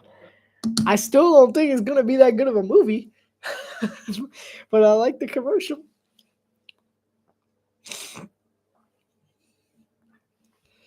Let's see if there's any other best college uniforms that I could just find, that I Google, and then I just go, oh yeah, that's a good uniform. The Ducks always have, if you looked up the Ducks uniform, I did it again. You just see these 5 very famous here. You just got the green, yellow, white. I'm excited for that movie only for the visuals. Fair. They just got the green there, and it's really cool looking. Just in general, they're just legendary combos. You have all sorts of stuff. Makes them special. You just Google Oregon uniforms, and you'll come up with 50. There's so many. Really like those Ducks. Solid, yeah. TCU's probably second best, up there, yeah, best, second best. Very close. Honestly, third best, kind of Tennessee. I like the Volunteers. Penn State's got the classic white. Sorry, that white. The glare looked like it got brighter for a second. The Volunteers uniforms are incredible.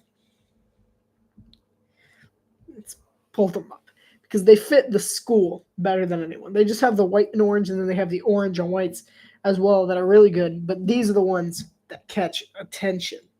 So I'll pull them up here. This is just the top and the helmet, as you can see, but those are the smoky grays there. Those smoky grays, they represent the Smoky Mountains over in Tennessee, and they look beautiful in game as well as on the field. It's just the first ever team to really use gray and orange as a color scheme, and it works surprisingly well. 35-yard line on the return is KFC Designing Success. Not sponsored. Well, they are, not me. And Gibbs, you see the offensive line paving the way. These 4 offensive line up front. Bing! And then the wide receivers come in, close the gap on that big run. And then here, see Amon-Ra? He's got the guy there. He reads it. It's basically an option, actually. It was basically like an option. Amon-Ra could have probably taken it. But it was just a cool play. Over the helmet, yeah. And this will be a handoff to Jahmyr Gibbs, who they've not been able to stop. 4 yards. After such a good start stopping the run for Baltimore, they slowly just deteriorated as far as run stopping ability went, to the point where they could no longer manage. And David Montgomery ripped off that 72-yard run.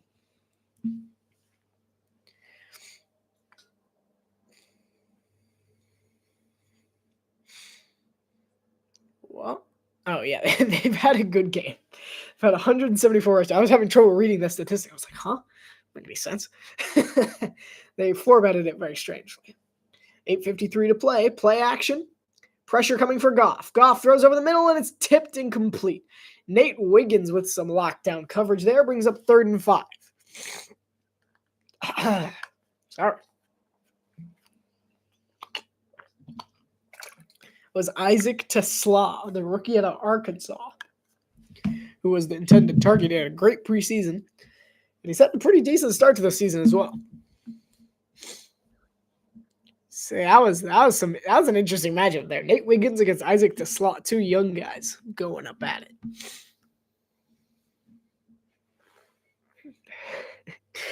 I had to move around again. 3rd and 5. They have 1 second. They're not going to get it off. There's flags. That's going to be a delay of game penalty. That's going to hurt. I don't think they better not have called their timeout there. That's just, don't tell me they called the timeout. Take the 5 yards. They called the timeout. Oh, that's brutal. That's brutal. That's just not good. So Detroit loses their second timeout, which is going to leave them with 1 left to lose for the entirety of the rest of this 8 minutes and 48 seconds left in this game. Oh, man, that's just not good. Dan Campbell looked like he was trying to call timeout for a while. And Goff was just not able to, I don't know what happened. Must have been a miscommunication somehow. Noise got to them. They weren't able to make the play. I'm going to move a bit so I can breathe. Just, line dancing. Where did you come from? Where did you go? Where did you come from, Cotton Eye? Goff looks to throw. Goff steps up in the pocket. He'll throw on the run incomplete. He should have kept it himself. And he floors it at Khalif Raymond as he makes the wrong decision. And it brings up 4th and 5. So the Lions are punting. The Ravens fans are on their feet here in Baltimore.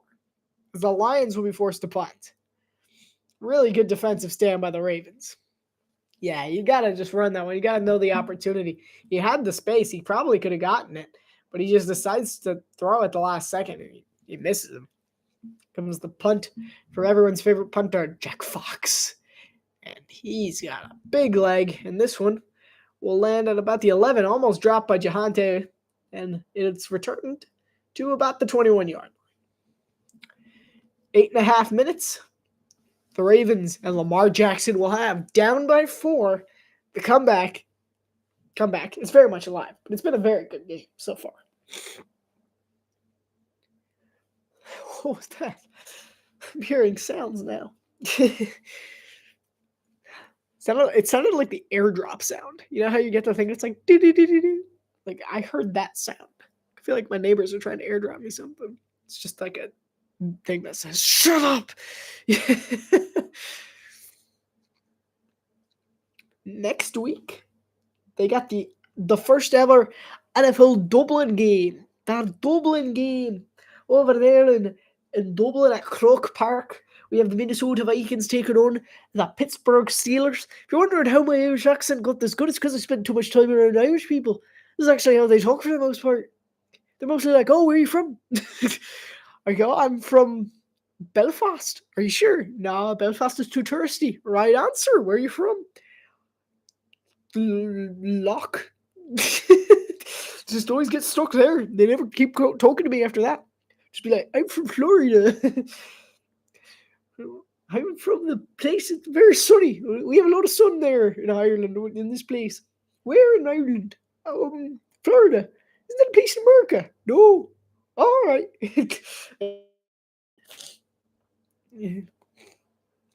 Let me see how it sounds.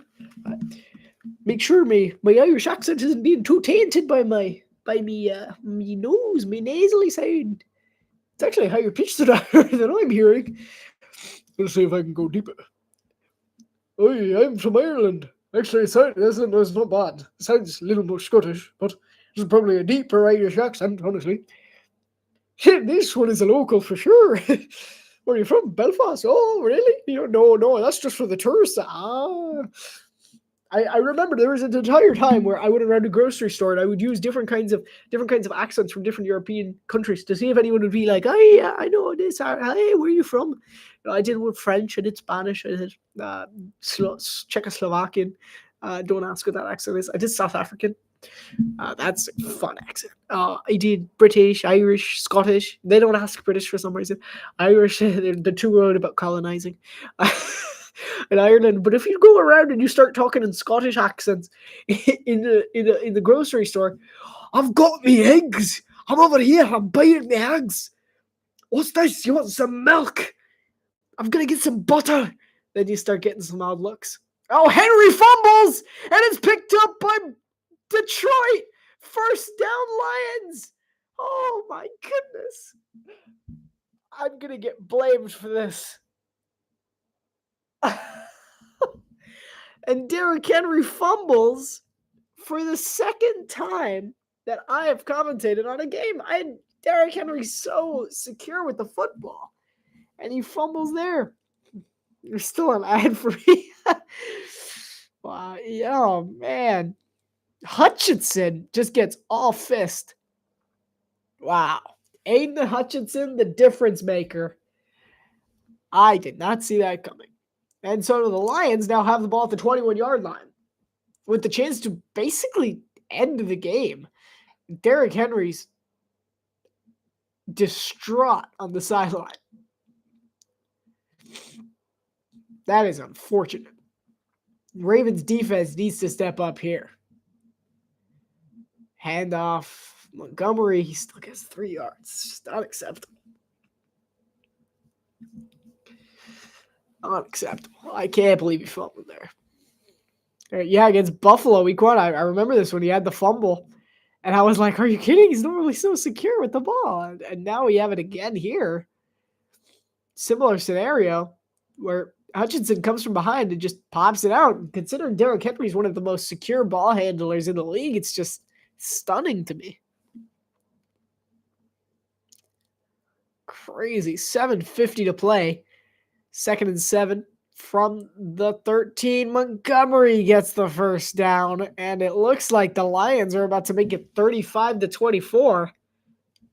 Derrick Henry's just, he's cannot believe it. That is just unfortunate. Personal foul, face mask on the offense. All right, so it's coming back at least for now. So the penalty is on Detroit, on Christian Mahogany, which will give the Ravens defense another chance here. Let's see it. Yeah, there it is. I don't know what he was circling. Failure to circle. I would have used that feature though. Like if I could just like do this and be like, whoosh, magic eraser it, magic pencil it, and on the screen, I would put out all kinds of stuff. I'm good at that. I could just be like, hey, watch this guy down at the bottom of your screen. Derrick Henry's the only running back with a fumble in each of his first 3 games. That is insane. Insane. It's Derrick Henry. Wow. Goff handoff to Gibbs. 2nd and 22. It make it 3rd and 21. Man, I did not see that coming. So Aiden Hutchinson, we see him again. He's coming in, and he just punches it out. He gets a full meaty fist on that ball there. And Henry just doesn't see him coming, so I don't know that he was ready. I mean, he really should have been regardless. But Aiden Hutchinson with a clean punch out there to give his Lions a chance to seal the game away with a touchdown, although it's not looking too good now. That didn't help too much, if I'm being honest. Possibly Henry fumbles costing them 2 games. It's the same. Feels like a story that will come to cost them big in the playoffs. Yeah. And he looks to throw, and he'll underthrow Isaac to slot. And he's hit as he throws as well. So 4th and 21 to bring on Jake Bates. Chance to make it a 7-point game. So the Ravens defense, Peebles. Sorry. And Peebles made the play there. So the Ravens, they're still fine. Derrick Henry's got to get his composure back. He's got to shake it off. And they got to drive down the field and score a touchdown. That is just a brutal potential way to lose the game. His miss was from 45. Oh, no. This is a 45-yard attempt. Bates' kick is up, and it is dead center this time. 31-24. Lions are up by 7 after the Henry fumble. A disaster struck for Baltimore. Yeah, I mean, you see he's unhappy. I mean, that's just catastrophe in there. But he's you just got to shake it off. It's one of those goldfish memory moments in sports where you just have to be like, yeah, just gotta shake it off. Really does just have to be the way. Because you got to get over it. Because ultimately, if you don't, then it's going to happen again. You just have to forget about it for now. Watch the tape later. But as far as it goes now, you just have to hold. Just have to remember that it wasn't all your fault, that you're still in this game, that you have to keep it up. It seems that a punch should easily cause a fumble. Do they not try for it? It takes a lot of precision. Like punches. So they actually do more than you think. It just doesn't. It doesn't work all that well. Because give me 1 second, I'll show you why.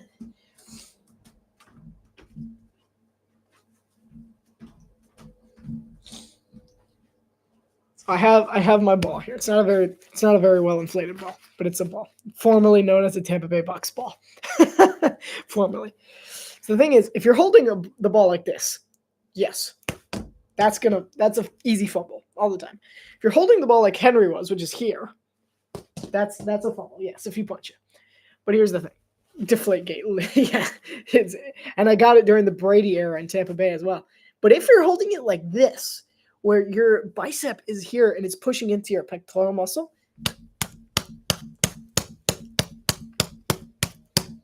it doesn't matter how hard you hit that. It's not going anywhere. I even you can feel the dent in the ball. You can probably see it as well. But I'm doing it. If you're holding the ball properly, you should never fumble. So it's just the way it goes. So if you're holding it loosely, yeah, punches work all the time, which is why they go for them. But you don't see it very often because a lot of the time, running backs carry the ball like this when they're running. So even when they're running like this, there's no real good way to get it out, So it's tough. So I'm putting the same amount of pressure as I was any other time. Just a little bit of an example. So that's why I do W demonstrations. Thank you. You all do know. Captain Lamarca. Get it? Like America, but Lamar. That's funny.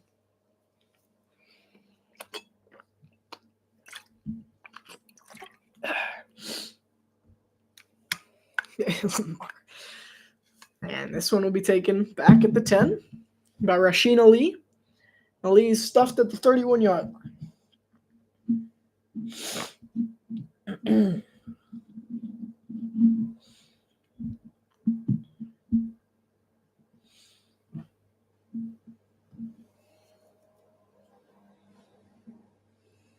All right. They're showing the fumble again. That's just how brutal it was. It was tough. Unfortunate. All right. They got to shake it off, though. 1st and 10 from the 31. Lions bring pressure. Henry picks it up. Lamar under pressure. And he's brought down by Hutchinson. Hutchinson is having a beast of a second half. Once he got that momentum going, the Lions have 6 sacks today, by the way. As if it's not hard enough to bring down Lamar Jackson once. They're having a historic day getting at Lamar Jackson, which I didn't even realize. Because most of them haven't been very big sacks. They've been like 1 yard, 2 yards. But still a sack, nonetheless. And it's costing them right now.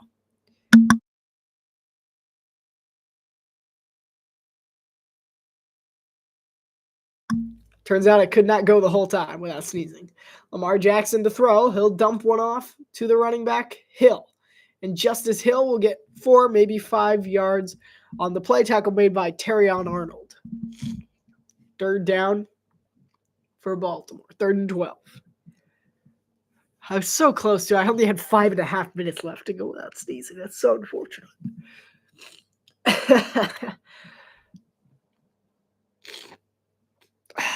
All right. Well, I'm going to be feeling this tomorrow. 5:12 to go. 5:10. 6 seconds on the play clock. Lamar will get the snap off. It'll look to throw. He'll step up in the pocket. He throws, looks deep, and he's going to get about 3 yards. He's going to bring a 4th and long. And Muhammad again. This guy's having a monster day. This Lions defense is coming up huge. Baltimore has no answers right now. Like, really, I don't think they know what to do. They have no one open down the field. Lamar's having to extend plays with no time. And this one, they're going to want to pin him really deep here. It's going to be out of bounds at about the 22-yard line. All right, 4:24 to go. Baltimore still got 3 timeouts, so it's not out of the question, but they need their defense to play well yet again. It's not something they necessarily specialize in. At least not in this game, with their defense having to be the key ones to help a comeback, but they really can't allow another Detroit score. Otherwise, they're going to be in a sticky situation.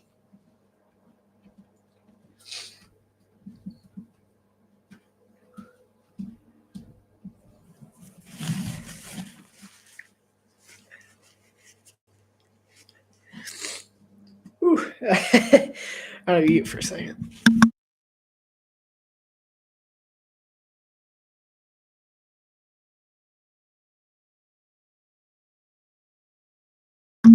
It's Goff, the shovel, over to Gibbs, and Gibbs cuts the corner, and he'll get 9 yards on the run.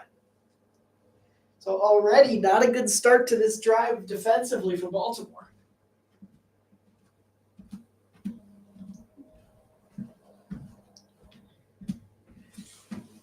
Ooh, so Kelvin Shepard was a third-round pick in 2011 by Buffalo, and he played 107 NFL games at linebacker for the Bills, the Dolphins, the Lions, and 2 other teams that I didn't see. But the Dolphins, he's my favorite. Raven to motion, handoff Gibbs. Easy 4 yards for Jahmyr Gibbs. 1st and 10. My body's failing me, y'all. 4 minutes to play. This is not looking good for Baltimore. They cannot stop the run. Because I'm telling you, 3-4 yards every run is enough to win a game easily. Like with ease, you could win a game by getting 3 or 4 yards. Because ultimately, you got 4 downs. 4 downs, you get 3 yards a run. They got to be able to stop them. Detroit's already at their own 41.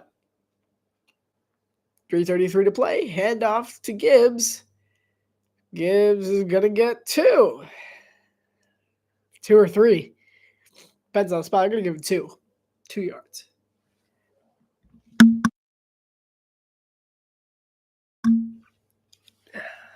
Could take all that clock easy. Yeah. It's not looking too great here. 3 minutes to play. Baltimore is going to have probably only one more chance. So they really need to stop. Lions tonight have 191 rush yards, averaging 5.5 yards a rush. That's crazy. They're running all over them. 2:50 to go. St. Brown in motion. Hand off to Montgomery. Gets it 3. Makes it 3rd and 5. All right. Here's their chance.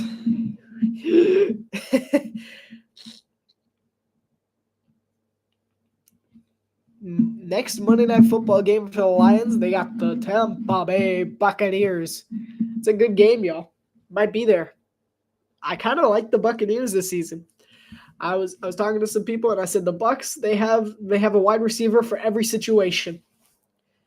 And it's true, Mike Evans is their short yardage guy. Chris Godwin, when he comes back, is their mid yardage guy. And then Emeka Egbuka has proven that he can be their 30, 40-plus yardage guy. Goff will throw over to Gibbs on the reception on the backfield. He'll get 4 yards. Oh, I thought he had way more. What a tackle by Roquan Smith. Oh, man. Roquan Smith absolutely saved the day for the Baltimore defense there. We're at the 2-minute warning. A 2-minute warning means we're all in. It's 31-24. The Lions have the lead. But let me tell you, Baltimore's not going down without a battle. So we're about to see the 2-minute battle in Baltimore. And the Lions are going to have to bring everything they can bring. They're only 1 yard off. They could go for it. Does Dan by any chance? It's quite possible. Here's the thing: the way your defense has been playing as well, you might as well. There's no real reason not to go. You could just go for it. Just be like, yeah, whatever. Man, took those off, and I was like, oh, gotta go one way or another, don't you? Whew.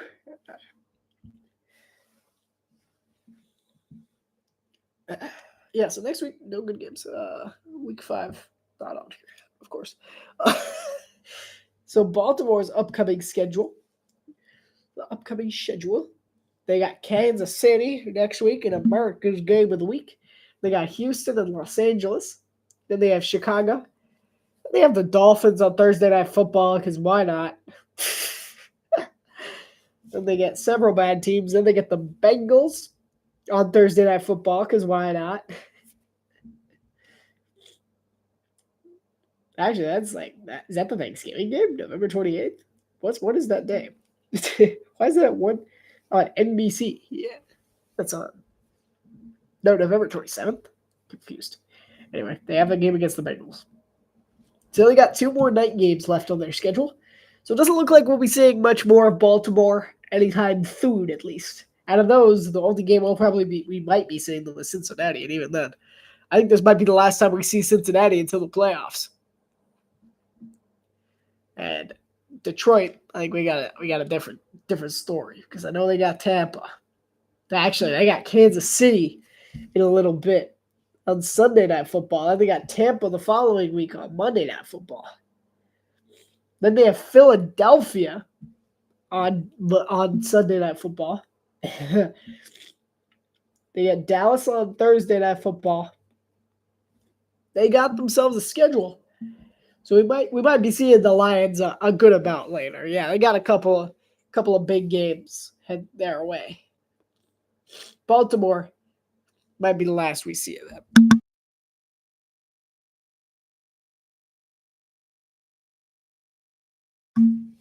Lions are going for here, 4th and 2. St. Brown in motion. Play action. Goff has him. He's got Amon-Ra. First down, Detroit. And the gamble pays off. And the Ravens, there's a flag. Ooh, never mind. And it's on Baltimore. The penalties declined. The result of the play is a first down. First down, Detroit. And the Honolulu Blues have about to seal this game. All because of a Derrick Henry fumble. I like how if you wear these aviator glasses, you gotta make sure that your face is moving so much more, so that you look cooler. More like someone from a 1960s noir. Hey there, it's all about the cheek movement and the jaw and the eyebrows. Jared Goff, 202 yards and a touchdown tonight. 150 to go. Baltimore does have their 3 timeouts. But if Detroit scores points, it's over. And off to Montgomery. He's got a hole. The 20, the 15, the 10, the 5. Touchdown, Detroit! And that's it. That's ball game. The Lions, 31-yard rushing touchdown for David Montgomery. And ultimately, it came down to the Ravens' inability to stop the run. So the Ravens will be heading home today, 1-2, with a 1-2 record. Well, the Lions are off to yet another hot start to the season. So the Ravens are going to be sent home packing tonight, barring a miracle to end all miracles. Need 2 touchdowns in like a minute and a half. It's over. Looks like Jared Goff kind of wanted him to go down. He's like, take the time off. I mean, probably not the smartest decision, but the game's pretty much a wrap. Comes a Jake Bates extra point. The kick is up, and it is good. 38-24. I got the score right, not the teams. Whatever. I got the score right. I'm 1 for 1. Whatever. I gotta stop doing that. Like, I gotta stop doing that. The Lions have 225 rushing yards. Anyone noticing how Joe Buck keeps growing his beard out a little more and more every year? It's like, huh? Like, he used to not use a beard. Like, he used to shave it. Now he doesn't shave it. Now he looks like your average guy, your average Joe. No pun intended. Well, actually, yeah, my pun was intended. I take that back. Troy Aikman looks the same.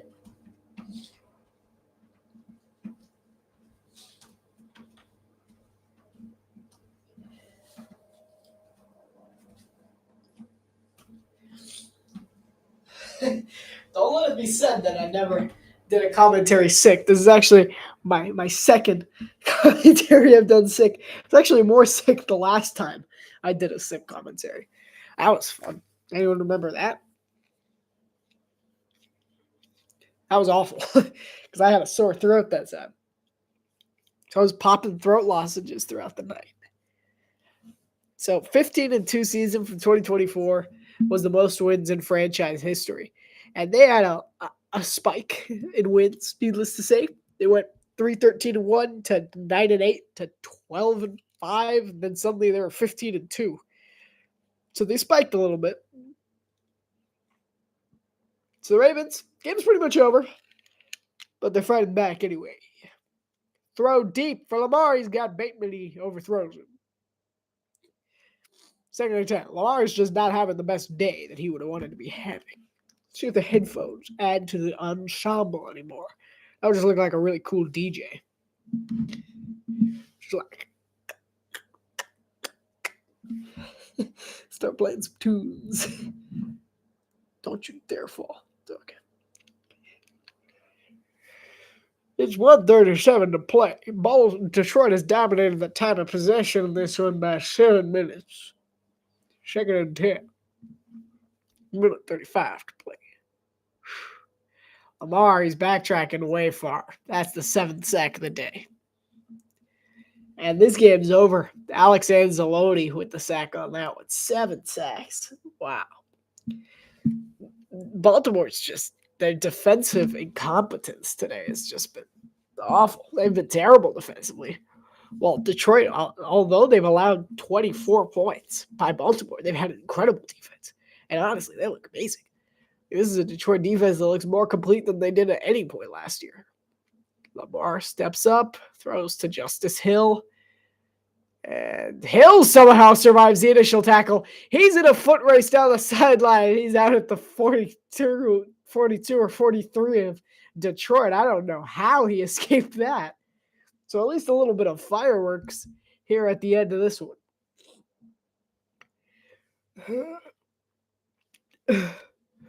I'm a gangster, but I'm thick. I look so cool.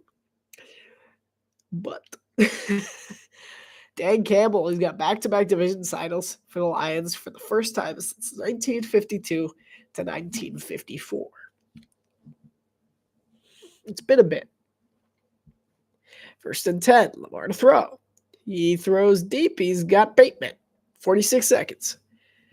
Well, I get to see one more touchdown for Baltimore. That was a good effort play by Justice Hill in the last one. Thoughts of the NFC North after this week. It's complicated. We know that Brian Flores and the Vikings defense is still elite. Whether they're finally starting to get back into it a bit. We know the Packers, that their defense can't hold up for as long without their offense. They need to be able to generate some offense and figure that out quickly. Lamar to throw. Steps up in the pocket. He's going to scramble. And he's going to roll out. And he's going to be pushed out of bounds after getting only 36 seconds. 35 seconds. I don't know why it's still going. The Bears, really, I think it's just the same thing that everyone's been preaching over in Chicago, which is pretty much just give them Just give them a bit more time. Just give them time to warm up. You know, just give Caleb Williams time to adjust to the new culture and new scheming of Chicago, and they'll be fine over there. And then this one for Detroit, I think it just proves to us that their defense is also still elite. Like they're not having transitional problems with their defense and offense. I think they had a rocky start against Green Bay, but since then they haven't missed a beat. So I think Detroit is still fine. So I think what we've learned is Detroit's fine. Packers need to improve offensively. Uh, the Bears just give them time, and the Vikings are still elite defensively as well. Lamar, under pressure on the heavy blitz, he throws. He's got a wide open Mark Andrews, who's going to make a considerable effort to get his second touchdown of the day. Touchdown, Baltimore. It's not over quite yet, as the Ravens are going to cash in there. Another touchdown, 27-yard receiving touchdown. John Harbaugh signaling that they're going for two. Okay. I mean, hey, staying competitive. Gotta love it. Imagine. It's like, imagine. What if?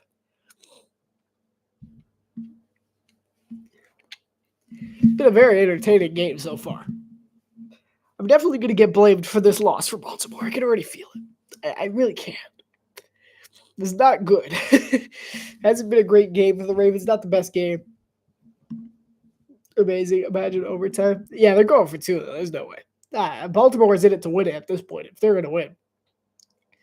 Lamar flips it, and it's almost intercepted. There's a flag.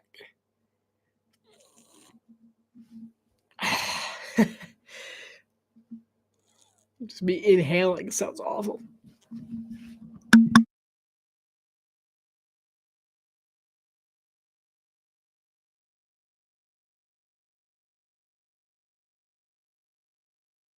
Right, we're back. So the penalty is declined. It was on Baltimore. So it's 38-30. 2-point attempt was no good. I don't think. Wait, was it on Baltimore? It was, right? I'm not crazy. Offside penalty. Oh, thank you. Justice Hill. Out of the backfield, Lamar looks to throw for the second attempt. Wow, that was a bad throw. And it's still an 8-point game, 29 seconds. Onside kick declaration incoming. With the new kickoff rules, teams are now required to declare for an onside kick. Week 3 special teams has been a special week. We saw 4 blocked field goals, which is absolutely insane. We saw game-winning field goals all around, multiple game-winning field goals in the late window. Some missed field goals on Sunday Night Football. Yeah, I mean, it was crazy. 4 walk-off field goals, 4 block field goals. Just that kind of week. Absolutely insane. Yeah, it's been a special teams coordinator's best dream and worst nightmare at the same time, depending on which side you're on. Philadelphia special teams coordinator needs credit. I mean, 2 blocked field goals, including a walk-off touchdown off of one. It's crazy. This season, 1 of 11 for onside kicks. Only 1 has succeeded. I wasn't watching, but I'm pretty sure it was last week or something. But you're saying there's a chance. Stand up. Everyone get ready. Here we go. Moment of truth. Tyler Loop-de-Loop. Got to go 4 eyes. Loop is making sure this one's perfect. Excuse me, sorry. He's 10 yards. And here it is. And that's as good of what it's going to get, but the Lions recover it. And this game's over. Thank you all so much for watching. It's been a good one. The wall's not completely done yet, but hopefully you enjoyed the pleasant new sight of it. Hopefully you enjoyed my new tropical aesthetic today, where the Honolulu Blues turned out pretty good for the Honolulu Blues today. They won 38-30. Not actually Honolulu Blue, by the way, disclaimer. The Lions are pulling away with this one. They absolutely dominated on the ground all around. So it's a great game. There's the final kneel. And Detroit is your winner today over the Ravens, 38-30. Great game. The poll will be coming out at some point tomorrow or on, tomorrow. At some point, probably later in the day tomorrow, about the options. There won't be any NFL games because there's not really any good NFL night games this weekend, but do be watching out if you want a commentary. College football is the way to go. I'll be doing probably one of the options will be Penn State, Oregon, and otherwise there'll just be a bunch of small shows during the week. I could also do a short marathon, which could be fun, or whatever. Yeah, I could address hot takes, whatever. Yeah, so I'll put it in the poll tomorrow afternoon, and it's up to you guys to vote on it. Thank you guys so much for watching. It's been an absolute blast. See you next time, right here on the Exponential. See you next time. Bye-bye.